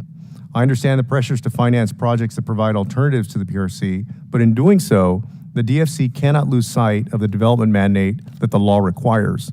How do you view your role as the Chief Development Officer in ensuring the DFC doesn't lose sight of its development mandate? So let me start by saying that I'm really pleased of the direction that DFC's taken and the progress that it's made over the last few years in terms of making sure that every single project that we do is evaluated for its development impact. And development impact and strategic interests tend to be mutually reinforcing as well. And so when we look at every project, it's evaluated using a system that gives it different values depending on how many people are going to benefit, whether it's innovative, whether it's going to promote economic growth. It happens with every single project, and I've watched the quality of those projects from a development standpoint increasingly improve. I see us reaching into areas that are tougher places to work. I view DFC's mandate to be, yes, to counter influence of PRC and other malign influence, but it's also to make sure that we're reaching some of the most underserved populations. And why is that important? Why do countries swing back and forth from left to right in Latin America? I spent 12 years living in Latin America. I lived in South America, Central America. I lived in Nicaragua. I've lived in the Caribbean. Why do they do it? Because they're not necessarily catering to the populations who are underserved who vote for their presidents. And as they see that they are left behind, they continue to vote in the other direction. That's just basic politics. And so what DFC is doing is looking at how we can reach the underserved populations in a lot of these countries, whether it's indigenous groups or Afro-descendant populations in South America, to make sure that we see greater stability and that people get jobs, and we're not dealing with as many people want to migrate across the border to the US. Creating jobs and making sure that people are happy where they are is what creates stable trading partners for us. No, and I'm encouraged to hear that. I'm encouraged with many of the projects that DFC has taken on.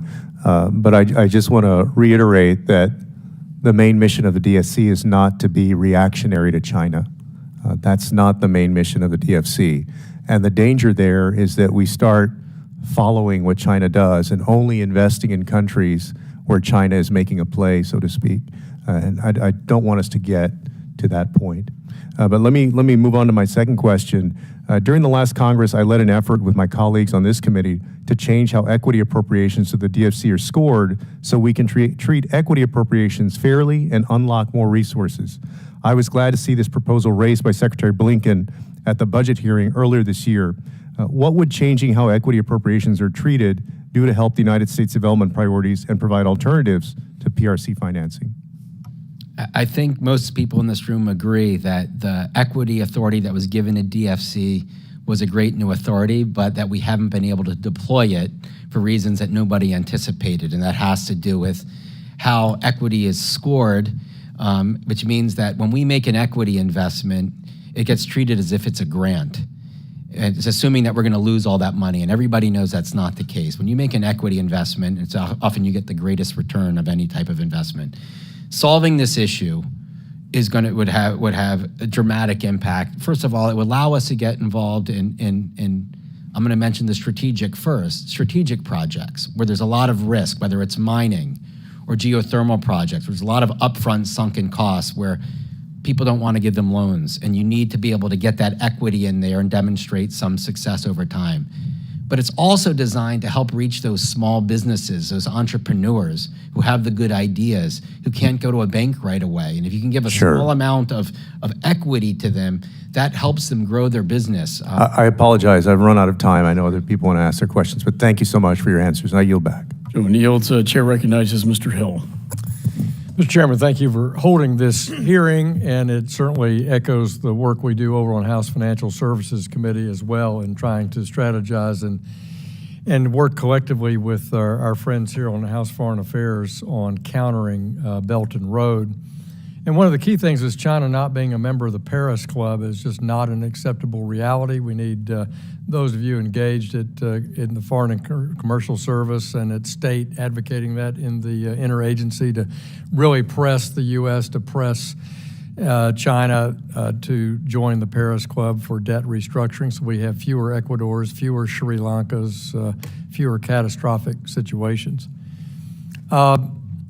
I don't want to belabor that fact, but we know about the predatory loan process of China. We know about their lack of transparent lending, their predatory terms, and all these things are things that this Congress have been active on. My Chinese Debt Transparency Act was signed into law in 2020. Young Kim's bill, PRC is not a developing country act, passed the House in March. So we are taking actions to counter this. But we need to build a consensus within the U.S. government, American business, and our allies and partners around the world on how best to counter it. And on the House Intelligence Committee, I work in my area of geography. I work in Africa. And I was on a CODEL to the Republic of Congo in 2017, and everywhere we went in that little corner of the world, where we only have 14 people in our embassy, by the way, you see millions of dollars worth of Chinese construction. They built elaborate concrete bridges, freeways, sporting complexes, and even the presidential palace and the foreign ministry building. And we were directed, go up this beautiful highway. And we did. We drove this highway. It goes to this major new Chinese-built construction project of our community college. And we come to the end of the road because the road is just purely a Potemkin Village fake concrete freeway. And it goes to this beautiful campus from the distance. You see these white buildings on the green hillside. And guess what? There's nothing there. They're just empty concrete buildings built by China. There are no students. There's no teachers. There's nothing. There's not even a Chinese restaurant in the country. I mean, they left nothing except deteriorating concrete that, as you know, you wouldn't have in any way, shape, or form. So in addition to predatory terms of Belt and Road, the construction techniques are bad. So what are we doing with countries in the global south to inform them? What are you doing in your daily work to inform the countries in the global south about the dangers of financing things from China and using Chinese construction companies? Who wants to start out on that? Congressman, I can start with that one, and just to say, both in my former ambassadorial role, but also knowing what my colleagues around the world are doing, one of our most powerful weapons on that kind of advocacy that you've described are our ambassadors, who are on the ground every single day making exactly that point and bringing to the table the better offer that Secretary Blinken talks about all the time. And thank you for raising the debt issue. And I would cite an example right next door to where you were in DRC, in Zambia, a reforming government that has not been able to extract concessions from the PRC on its debt overhang. And if you will excuse one more example from Guyana, which I mentioned to Congressman Davidson just a minute ago, when I was in Georgetown, there too you have an airport that was built by the Chinese. It was so shoddy that the president actually went out to the airport and was pointing out all of the defective air conditioning and jetways and other problems. They also built the building that the parliament meets in. So we have an adversary there. But I was also very encouraged because today it's Bechtel that's developing the construction plans for the new highways and the new ports and the new Let me waterfront. just in my remaining time, do all of you support an all of the above energy strategy for financing by U.S. government financing arms? Yes or no? Do you support nuclear financing? Yes. Do you support oil and gas financing? So we support whatever project is appropriate for the situation in a country, and that's what we look at. And we're market driven, and we're financing fossil fuel projects. We're looking at nuclear. We changed our nuclear policy. We're looking at nuclear policy. We also look at geothermal, solar, Sure, hydro. I'm not saying look that. We look at what so is you support appropriate. an all the above energy strategy for multilateral assets of the U.S., how we participate in the... So for us, we're generally supporting, IPP, independent power projects. So we look at whether this project is going to be commercially viable and whether it makes the most sense for the country. So we financed a gas project in Sierra Leone just 2 years ago. Thank you. If you have other thoughts on that, I'd like you to respond in writing. And my time's expired, and I thank the chairman for his largesse. Gentleman yields. Chair recognizes Mr. Jackson. Thank you, Mr. Chairman. Thank you for your testimonies this afternoon. In light of the potential fiscal year 2024 operations bill, if there are cuts, draconian cuts to our foreign assistance by $18 billion, 30%, can you share with me how that will affect your outlook and what challenges we'll be confronting in your operations in Africa? Congressman, I'll just say we've just begun that conversation at the State Department, but there will be a severe impact, including a negative impact on our ability to engage in the competition with China that we've been talking about this afternoon. Can you be specific in which regions? If we had to look at a 30% cut, Where would we divest ourselves of? Where would we concentrate, reallocate our resources in light of the potential cut? This is on the table now. This is realistic that it's being proposed to have a 30% cut. Congressman, as far as I know, on the State Department side, we have not begun that rack and stack exercise, but as I mentioned earlier, we had a presentation yesterday from Senator Coons and Senator Graham, which made very clear that this would have a significant impact on the effectiveness of our diplomacy. Thank you. Would anyone else like to comment? Thank you, Congressman. I would just say that we don't have a specific answer for you on that point, but I do know that that is something we would have to consult very closely with our colleagues at the State Department on, particularly with respect to the operations of our foreign field. In terms of DFC, any reduction in our budget is going to impact our ability to make investments. It's going to impact our ability to have more people overseas and to invest overseas as well. So it will have any reduction will have a direct impact. Thank you so much. So as we're talking about, as their influence grows and we are entertaining the possibility of reducing our ability to give you funding, let's think of a blue sky. What would you like to see the funding level increase to give you all the tools and support that you need to attract U.S. business?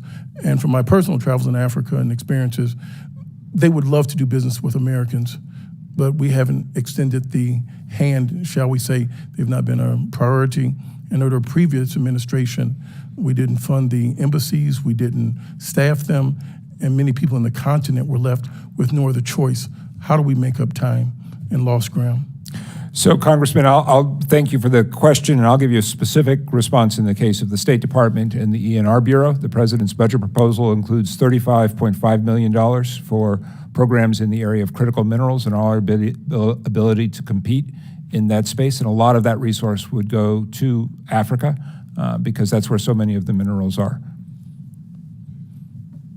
Anyone else like to comment? Thank you. I yield back my time, Chairman.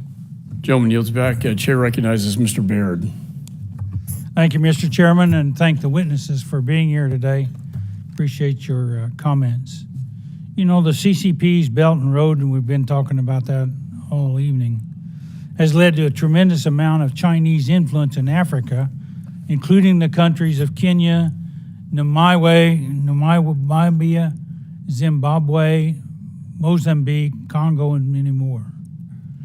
So the Chinese have made it clear that Africa is a key part of their BRI, and they leverage investments backed by collateral and commitments that is implemented in such a way that it's almost impossible to repay. And you know, this impacts American agriculture and American production because what they are doing in these countries is trying to gain access to the land and the production of food. And so that impacts the American agriculture.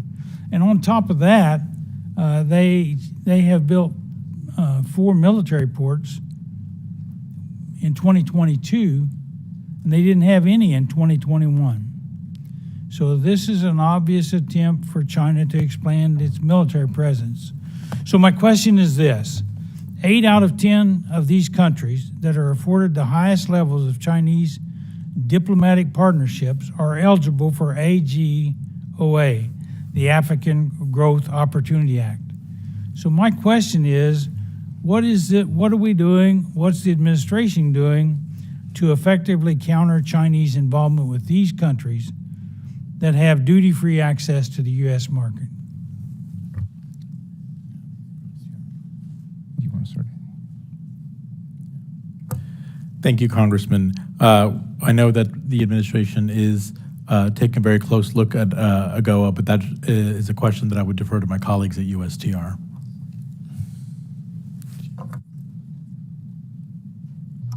One of the most important things that DFC has been doing, in my opinion, has been the growth of its food security and agriculture portfolio. When I arrived at DFC a few years ago, we had very, very few deals.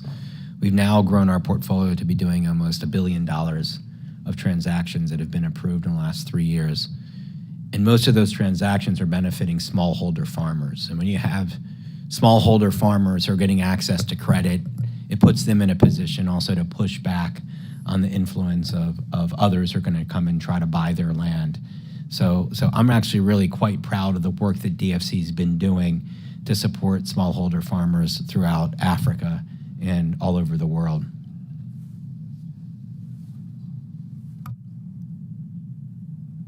Anyone else?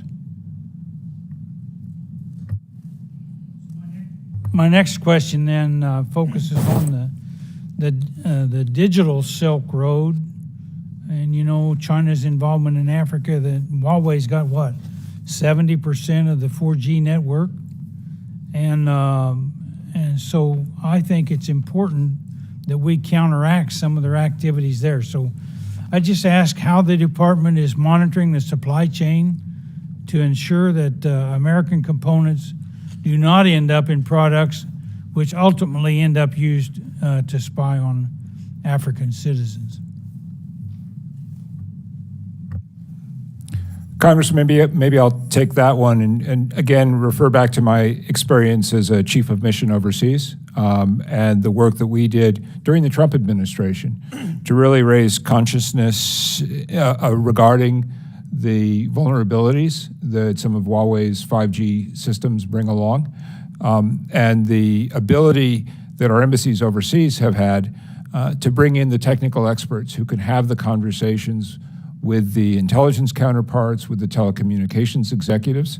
But it also comes back to the point of having a competitive alternative product. And it's not in my ENR responsibilities today, but I am quite aware that there's significant effort across the U.S. government to figure out how we bring American and Western alternatives to the table to compete, including in this space around advanced telecommunications.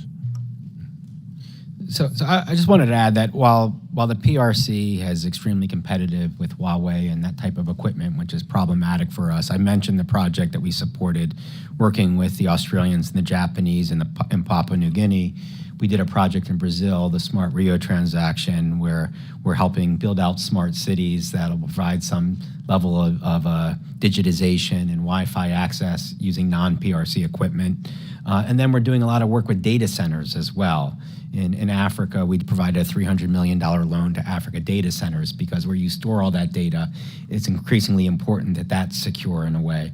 And so that's another area of growth for DFC. Thank you, and my time is up, so thank you, Mr. Chairman. I yield back. Gentleman yields. Chair recognizes Mr. Keating. Thank you, Mr. Chairman. I'd like to thank our witnesses for their patience going through all those roll calls and waiting here and still here to provide us some insight. I really appreciate that. This has been gone over before in some respects, but I think it's important to emphasize too. I agree with the comments before that we're not there the way that when I talk to our allies in Africa in particular and talk to them, they said, we want you to be our partners. You're not there. But if we're going to put if we're going to be there and we're going to put ourselves on the field, you have to fund a team. And I'm concerned about, and I don't think it's all the Republican members here, but there are Republican proposals that went through that would have had the effect of 22% budget cut on USAID, Commerce, State Department. And if you could briefly just say, the Chinese aren't cutting their investment by that amount in terms of doing this, that this really puts us at a competitive disadvantage that we have to deal with. So without going into too much detail, that cut would really hamper what you're trying to do overall in continents like Africa and the countries there, correct? Severely. Yeah. And I think that's, if we're going to be competitive, we have to fund the team on the ground. But we do have advantages. The Chinese, with their plans, besides the predatory loans, promises of local employment and then bringing in their own people, in the macro sense, they're coming out with a lot of profits out of this. They are, in effect, taking the rare earth, the minerals, shipping them, and the rest of the processing is being done elsewhere. So in fact, they're probably leaving those countries with 20% of the profit they could get. The U.S., on the other hand, with the efforts that you're working on, we want to really try and encourage growth in the country. So these other types of manufacturing, these other kinds of processing, the other parts of their economy will benefit. And they could probably get like 80% instead of 20%. So we're going to be successful if we have the tools to do it, I believe. And we should never forget that. China has certain advantages, but so do we. And I think we're dealing from a stronger position, and hopefully we'll take advantage of that.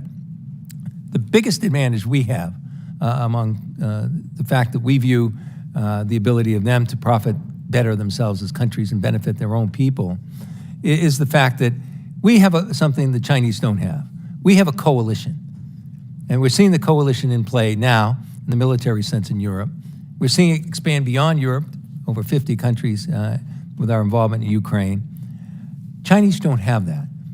So if you could briefly, the importance of teaming up, particularly with the EU, because with the EU and the US together, that's over half the world's GDP. Instead of sanctioning China, instead of trying to compete with them in a micro sense, we should be dealing with strength. And that's our greatest strength, together with our own shared values. Do you want to comment on that? So, Congressman, you really delivered my talking points in so many ways in that presentation, but just let me highlight your last one in particular, which is the advantage that we have in terms of our ability to build coalitions. That's exactly what we are doing through the Mineral Security Partnership. 12 other countries plus the European Union. And it's not just Europeans, it's Japan, right. It's Korea, it's Australia, it's Canada.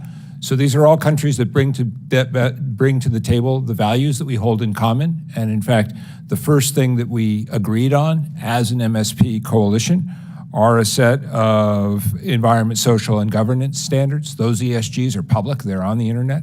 But we're also agreed to work together, to bring together the resources of our development finance institutions, and then also to mobilize our private sectors. And I'm not sure if you were here when I made the point earlier that when we started the MSP with Secretary Blinken and Rita Jo Lewis. I was, I'm running out of time. Yeah, so I'll stop 300%. But the other things the State Department are working for, a rule of law, stability, that's what's going to encourage private investment. They're going to want those things in place if they're going to invest private funds. Lastly, just if you can get a time for response perhaps, but an observation that's important now with Russia's illegal war in Ukraine. This war will be over someday. Ukraine will have the second strongest military probably in Europe. The work we do in state there is going to be so critical in terms of having them have a country with a civil strength, a rule of law going forward. In the absence of that, China has said they're prepared to invest in reconstruction after the war is over. We have to be there first. Do you think that those statements attributed to some Chinese officials, that they will be prepared to come in after the war is over and invest in that reconstruction presents a real challenge? So, Congressman, we could have a whole separate hearing on this. As you know, I was ambassador in Ukraine from 2013 to 2016. I'm enormously proud of the role the U.S. has played. And having spoken with a prime minister, a deputy prime minister, the United States is the preferred partner by far in the reconstruction process. And we will talk about that with our allies and partners next week on Tuesday and Wednesday when I join Secretary Blinken at the London Ukraine Recovery Conference. Thank you all for your service. I yield back. Joe yields back. Let me just say that we are working on a bill that would use frozen Russian Federation assets to help fund the reconstruction. So with that, Chair recognizes Mr. Mast. Thank you, Chairman. I just start by number one saying, I think it's naive to think that China is just building cheap things to put people in their pocket. I consider this much more long-term. I think they're looking to recreate the road system. Where they didn't have inroads, they're creating roads, whether it be through China and Pakistan or through Sri Lanka or to many places in Europe. This is for the long term. They're looking to be embedded into resource countries because that is what they do. They export a tremendous amount of refined goods, of value-added goods. And for the long term to do that, they need those resource countries feeding them. They're not trying to do something to say, hey, we're going to get you for a couple of years. So in that, let me ask you all a question. What the various MOUs that these countries have signed across the Belt and Road Initiative, what countries have you seen leave the Belt and Road Initiative after their MOUs expired? So, Congressman, one example is in Europe with the 17+1, which last time I checked, I think is the 14+1, and it's on the way to becoming the none plus one. Which ones? Which countries? I'll have to get back to you on that. I don't want to give you the wrong data, but What do you think they are? This is important information. Which ones do you think they are? so the 17+1 was a corridor of countries up and down Central and Eastern Europe, and a series of the 17+1 partners have basically decided this is not a profitable avenue that they want to pursue, in part because of a lot of consistent diplomacy by American and other officials saying this is inconsistent with our values and interests. Yeah. So let's continue on that in part. What countries do you see joining in 2023? I hope zero. But I'm asking for a real assessment, not a hope. What are the, Congressman, if you're asking what are the places where I think we need to... I'm asking specifically, what countries do you think join in 2023? So Very specifically. Congressman, let me try to be responsive in this way. I would cite an example of Pakistan, a country highly vulnerable because of years of indebtedness to China, and a country which is looking for engagement, including from the DFC, where DFC... Doesn't Pakistan already have an MOU? Yes, they do, and they have a port which is not producing value for them, which the Chinese have constructed. They also have those roads that you described. So who are they adding in 23? Pakistan's already on the list. As I said, I think our goal would be that that universe continues to shrink as it is shrinking in the reduction of the 17+1. Can you tell me, I want to dig a little bit into some of these MOUs, which ones do you worry about being able to be weaponized? They build a port, they build a train, they build a road, they build tremendous amount of infrastructure projects, thousands, literally. Which one of those do you believe can be weaponized, or are you most concerned about being weaponized, being able to translate to military capabilities? When I was ambassador in Greece, I was very concerned about the PRC presence in the port of Piraeus, in particular because of the critical role that NSA, Naval Base Suda Bay, plays as part of our military force projection platform in the Eastern Mediterranean, and also because of the vulnerabilities that Greece was suffering from when I arrived as a heavily indebted country that nearly fell out of the Eurozone. We dealt with that, including in partnership with the DFC, but also with a lot of persistent American diplomacy working in lockstep with our European allies. Let me ask a reform question. And this is, of course, open to any of you. All of this has been open to any of you. Anything that I asked that you have an answer to that I didn't get an answer to, please feel free to chime in. Do you think that we should be encouraging reform at the IMF or the World Bank to respond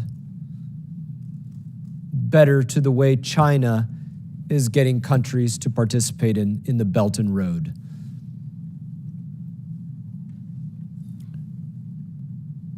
There's fundamentally different approaches between the way the IMF and the World Bank approach building infrastructure and how China does. Do you think there should be reform within the IMF and the World Bank? Congressman, this is really a U.S. Treasury issue, but I will just say I have heard Secretary Yellen speak eloquently about the need for reform at the MDBs. Okay. Congressman, I would just add the one area of reform I would highlight is in the World Bank, where we've been working very closely with them to change their approach to infrastructure development. Give us those changes before my time ends, please. Oh, yeah, so particularly with respect to factoring in the life cycle cost for infrastructure projects, so that it's not just based on lowest cost, but it's based on an overall cost, which is what creates better advantage for American companies. Thank you for the time, Chairman. Gentleman yields. Chair recognizes Ms. Manning. Thank you, Mr. Chairman, and thank you to our witnesses for your patience in staying with us today. Ambassador Pyatt, our colleges and universities are among our greatest assets in our strategic competition with China, helping us win hearts and minds by bringing talented young people from around the world to study in the U.S. And not only do we educate them, but they learn our culture, they make friends, they build lifelong ties to our country and our way of life. Yet I was recently on a CODEL to Japan, an ally that has now increasing importance in light of China's military aggression. And we learned that Japanese students are no longer coming to the U.S. to go to school for a variety of reasons, including the high cost of our colleges and our universities. What steps is the administration taking to encourage more foreign students to choose to study in the U.S. instead of China? So, Congresswoman, this one also is out of my ENR lane, but it's very much in my role as a U.S. ambassador that I had in the past. I agree with you completely. I am a huge fan of every cent that we invest in our educational partnerships. I think the Fulbright program is one of the most lucrative developments that the U.S. has ever committed to in terms of how we build partnerships around the world, because you're investing in future generations. I know that all of my colleagues at the State Department today who work on these issues are critically focused on continuing to open these opportunities in the United States. And I also know, because I've been part of the preparations for Prime Minister Modi's visit, that we will use that visit as well to highlight the tremendous example that India provides of a country that's sending lots of students to the United States. I would also say, as a parent who's finished paying for university for 2 children, and as somebody who's watched the role of international education, that I see tremendous value also in having more American students be given the opportunity to study overseas. Since you brought up the issue of India, I wonder if you can comment on whether it's become more difficult for students who study at our colleges to get immigration visas to stay and work in the U.S. after they graduate. Do you think this is a disincentive for foreign students to come to the U.S.? Congressman, I'm gonna punt that one to my colleagues in the SCA Bureau who work on these issues every single day. But I do know, and on this I can speak for Secretary Blinken and the rest of the administration, there is a very, very strong commitment to continuing to build those educational partnerships because they contribute to American economic competitiveness. Thank you. Mr. Herskowitz, how can DFC help provide financing to more companies that offer loans to help foreign students study at our colleges and universities? So DFC actually has some active projects that provide loans to help people finance graduate education, including in the United States. So this is we have existing projects in that regard. We have to be careful, obviously, that we're not giving opportunities to people that we might not otherwise provide to Americans as well. So we're very careful about when we do these types of projects to make sure that they're targeting the right populations of people who also, with the ultimate goal of coming back to their home country, so that they're going to help develop the local expertise and we don't promote a brain drain in those countries. Okay, understood. Ambassador Pyatt, what is the State Department doing to help other countries take steps to guard against China's growing influence over foreign think tanks, academia, Confucius institutes, and media outlets? So again, Congresswoman, this is one where I will speak in my capacity as a former ambassador, because I dealt with exactly these issues in Greece, where we worked very hard, including private conversations that I had with senior university leaders, raising the concerns that we had around some of the Confucius institutes and the way in which the PRC embassy was seeking to some extent to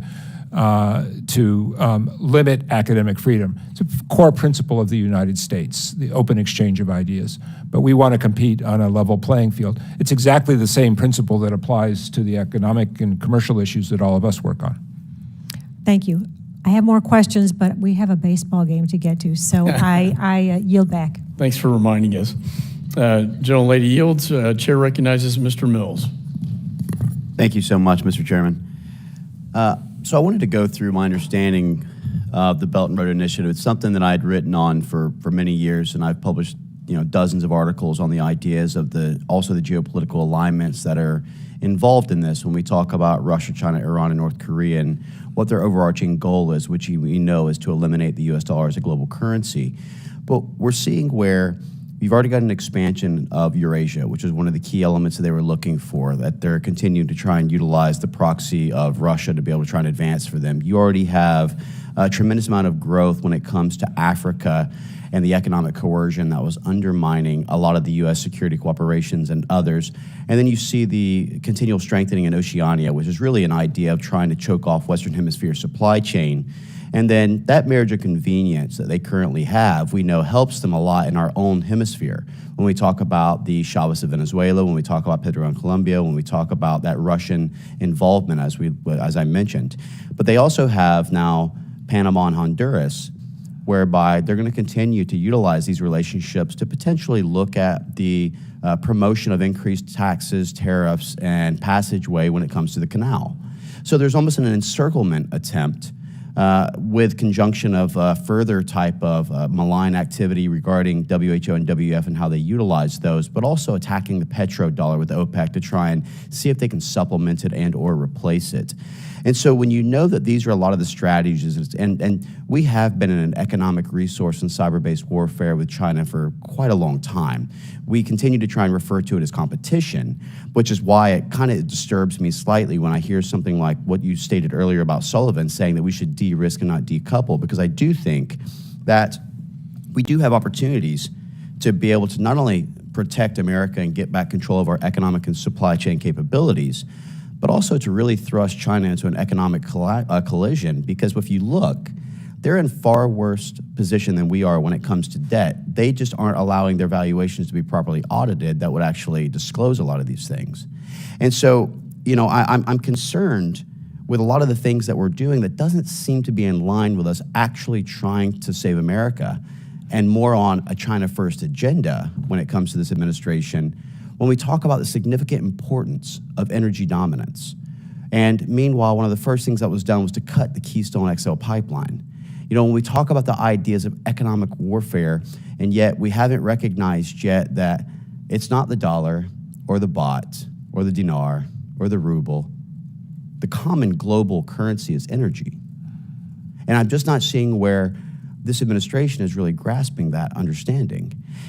Now, I would argue that we have a lot of things, and Chairman Xi has said it himself, that he can outpace us militarily and economically, but his biggest fear is America's innovation. And I think that we have opportunities, as we all know, to advance ourselves and almost treat the quantum race the same way that Reagan treated the space race when it came to helping to bankrupt. Again, looking at the ideas of quantum entanglement, AI autonomous drone capabilities, but also the ideas that we know they control 15 of the 16 rare earth mineral mines, but we don't even explore the ideas of subsurface harvesting, where you actually have the ability to take the 100% manganese control out of Chinese hands by actually utilizing that at the 10,000 to 12,000 meter depth levels, something we have a capability of doing, but also would refocus China's attention, because if we decouple, the way to hurt China, because they want to get into a non-kinetic element of things, they don't want to go gun to gun with us. They want us to basically go ahead and collapse ourselves financially, which means that they essentially have won by not only buying up our lands and controlling the farmlands, but controlling us and our behaviors. So I wanted to know whether or not we feel that energy dominance, getting to a point of reliable, not just the race for renewables where we buy a lot of the materials from China, and the ideas of subsurface harvesting, quantum race, and these types of elements where we understand that decoupling and hurting China economically is far, far more superior than anything else, is something that you would agree with. So, Congressman, I said, I think in the opening sentence of my statement that I see my job and ENR's role as to ensure that the United States continues to be the partner of choice around the world on issues of energy and energy security. We had that status during the fossil fuel era, and we are now working as hard as we can to ensure that that remains the case as we enter this era of technological change. We see more work being done in areas ranging from small modular reactors to green hydrogen to geothermal to wind and solar and all the other technologies that will... Those are more renewables over reliables. I mean, when we look at the actual impacts of things, but also where the actual sources are originating. I mean, again, we know cobalt, nickel, and lithium, especially after we gave $1.1 trillion in lithium to the Chinese with the handover of Afghanistan, doesn't work in our favor. But we do have LNG, we do have natural gas, we do have the ideas of drilling more and actually getting resource harvesting. And this cash diplomacy effort that the USAID and OTI, where we think we can buy our adversaries with $800 million or whatever the case may be for Pakistan or the others, has shown not to work. But what has worked is the model that Germany and Russia had, whereby you actually provided reliable, cost-effective energy sources, and that gained a lot of alliance, especially for those countries that were moving away from their own productivities of coal and nuclear, et cetera. So So I don't think that the strategy that we're utilizing, if the idea is to understand that we're looking to try and be the prevent China's expansion and actually get to a point of being the global dominant, I don't think the idea is trying to de-risk our involvement, but decouple away from the economic reliancy on China. And so I don't think that preventing clean energy dominance is necessarily the only mechanism. It's actually utilizing and supplying our own internal energy when it comes to oil and fossil fuels and the things that we need to be able to be dominant to the point where that's our recognized strengths. And so I'm sorry when I disagree with the solar power projects that majority of this isn't made in America, and we're not in competition with China. We're in economic resource warfare with China, and we need to acknowledge that and stop trying to hide away from it. Thank you for the additional time, Mr. Chairman. With that, I yield back. Gentleman yields back. Chair recognizes Mr. Moskovich. Thank you, Mr. Chairman. So, I don't know, about a month ago now, I got back from Egypt, Italy, Israel, and Jordan with the Speaker of the House. And we talked a lot about China and a number of these countries. We talked about the Belt and Road Initiative. And I have a specific question for you all, but I want to build it up for a second. So, we learned about, obviously, what China's trying to do in Egypt, with the Belt and Road Initiative in Italy. We talked about China and Israel's technology. We talked about how China is winning contracts through procurement. And as I was sitting and listening to all of these things and getting educated, what I recognized is that one of the significant challenges we have in this fight with China is that the American people know none of this. They know none of it. They don't know that China is on its way to taking control of the African continent through through loans, through dollars, through 5G, whatever which way. They don't know that we're starting to hear from countries that we can't sell them weapons fast enough because either we can't get them approved or we can't get them manufactured. And so, China is an option. They don't know that when the United States pulls back, China comes in. They don't know that. They don't know that Chinese workers are around the world building projects in other countries. They have no idea. And you know how I know they have no idea? Because I had no idea until I started learning about it through this committee and through talking to other people. So what I want to ask you guys is, as we have this huge debate in this country on whether we should pull back from the world, how do you look at how we're going to get the American people to understand that every time we pull back, China comes in, and what that is going to result in the future? And that's for all of you or any of you. So, Congressman, let me start out by just thanking you for raising the issue and pointing out the concern, because I think there's a fundamental principle that I've learned over the course of my diplomatic career, which is that when the United States pulls out and isn't someplace, bad things happen. We have learned that history over we've learned that lesson over various times in American history. I hope very much we won't have to learn it again. And I think the burden is on all of us, whether in Congress, in the administration. I don't mean to interrupt, but it's happening, though. It's happening. One of the issues we heard from the leaders in the Middle East is that Ukraine is very important. They're happy with our position. They're supporting our position. They understand the repercussions, not just in Europe, but other places, if we were to leave that area and let Russia just take Ukraine. But they were deeply concerned that while we were, asking them not to, listen to the Chinese, they were deeply concerned that we're taking our eye off the ball in Africa, or we're taking our eye off the ball in the Middle East because the United States is having problems of walking and chewing gum at the same time. So I would just say this is why Secretary Blinken is constantly reminding us to keep our focus on the rest of the world. And I think especially in an environment where so many of the challenges to American security and the safety and security of American citizens are coming not only from countries now, but from transnational challenges, whether that is climate change, energy insecurity, pandemics and disease, food insecurity. All of these issues ripple across global markets. I'm glad to hear you were in Egypt, because that's a perfect example of a country that's sort of a petri dish for all of these different forces, but where the government is looking to engage with the United States and is looking for strong partnership. Yeah, every country we went to, it was clear they would rather do business with us than China. It's not even close, right? It was unequivocal. But the subtext also was that if we can't deliver, they just cannot just do anything. They got to buy weapons from somewhere. They got to get loans from somewhere. And so, we're having this debate through Ukraine about isolationism. We should spend our money here, we shouldn't spend it over there. And how do we get the American people to really understand that in this battle with China, right, that every time we're going to pull back or every time we're going to look a different direction, that it's not just bad things are going to happen. We know that it's going to be China who comes in. How do we get the American people to understand that when we're talking about foreign policy, when that's not on MSNBC every night, it's not on Fox News every night, it's not on social media? How do we get them to understand this?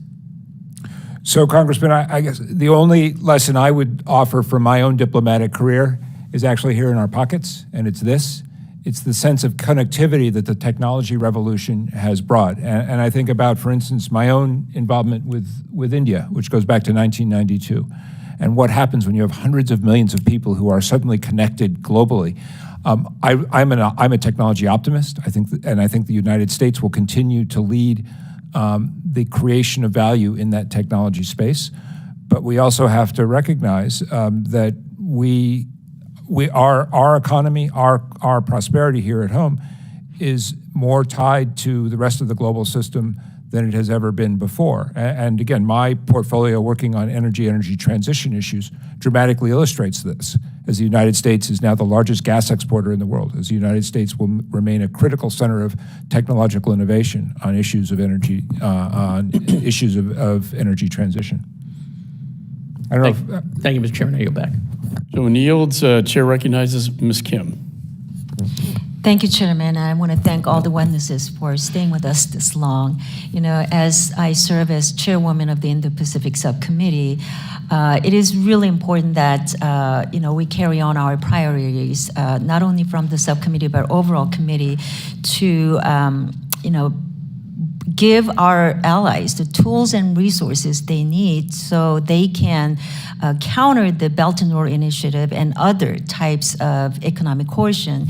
And our strategy for countering the Belt and Road Initiative must also include how we can bring the full force of the American private sector to compete with the CCP-owned and affiliated companies.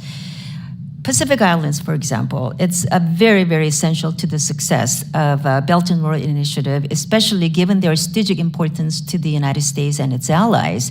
And combined with our overt political pressure and bribery, the CCP is successfully using the economic leverage over Pacific Islands to achieve their political goals.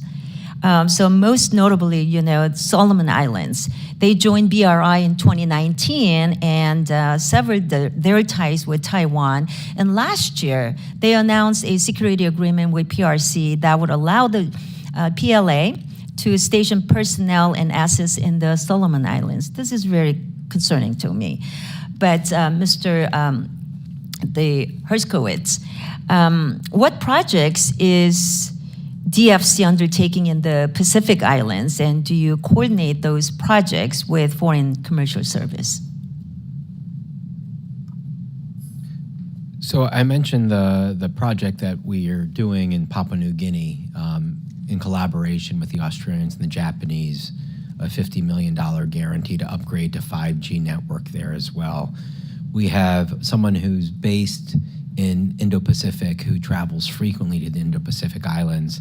And I actually speak to him on a fairly regular basis because a lot of the transactions in the smaller islands tend to be small. And we're private sector driven, so we're always looking for creative opportunities about how we can make sure that financing goes where it needs to go. In a country with a population of 100,000, 200,000 people. There aren't the same large-scale projects that you might find in other countries. And so we're looking at how we can work potentially with regional development banks to make sure that small businesses are getting the financing that they need as well. I want to continue that, and then I want to ask Mr. Venkataraman, can you describe the FCS engagement in the Pacific Islands, and what are the biggest challenges the American sector faces in engaging in more commercial activity in the Pacific Islands? Yeah, thank you, Congresswoman. We are very focused on shifting the dynamic in our relationship with the Pacific Islands and paying much more attention and bringing American companies to do business in the Pacific Islands. As we are in other markets, we are out there to make sure that the Pacific Islands see us as the partner of choice. But as my colleague said, it is a heavy lift. We are engaged right now. We've staffed, we added 2 staff to Fiji and Papua New Guinea. We are now in the process of negotiating MOUs to strengthen our commercial relationship with a number of the Pacific Islands. And we are looking ahead to additional staffing to see if that would assist the efforts of U.S. companies to get into those markets. However, the problem remains, as my colleague mentioned, the size of those markets being as small as they are. In those markets, even more than in other markets, the importance of de-risking mechanisms, such as DFCs, such as XM, cannot be overstated. American companies are always eager to do business where there's opportunity, but where these opportunities don't translate into ways that make it amenable for them to do the deals that they want to do. We have to find ways to bridge that gap, and so Can you talk about those like changes or additional tools that you will need, for the DFC to compete against PRC in those projects and in that region? Yes, so I mean, I'll leave it to my colleague to amplify, but I think the point is that the DFC performs such a critical function that our businesses appreciate to take these environments, these economies around the world, and make them accessible to our businesses by virtue of the financing that they provide, and by virtue of making those projects bankable. And it's a critical role that DFC plays, without which our companies could not engage in most markets in the world, but all the more so in a small market like the Pacific Island countries. So again, DFC takes a market-driven approach. So what we're doing is we're evaluating what is the need in the market and who's willing to invest there. Now, we want to give it a lot of nudging. We want to work with Commerce Department and with others and with our embassies to identify opportunities. And we really look hard at any potential opportunity with frequent travel to the region as well to try to identify opportunities where we can have that private sector investment that the countries want and need. Thank you. My time is expired, so I will yield back. Thanks. Well, he yields back. Let me thank the witnesses for your patience. I know it's been a very long afternoon with that long vote series, but this has been very valuable and very important. You are the counter to the malign influence of China. We want to work with you, and we want to support you, and we want to get that full equity. I'll do everything in my power to move that bill out of this committee. And so, again, I want to thank the witnesses. Members may have additional questions in writing. I would ask you to respond. Members have 5 days to submit statements, questions for the record. And without objection, the committee stands adjourned.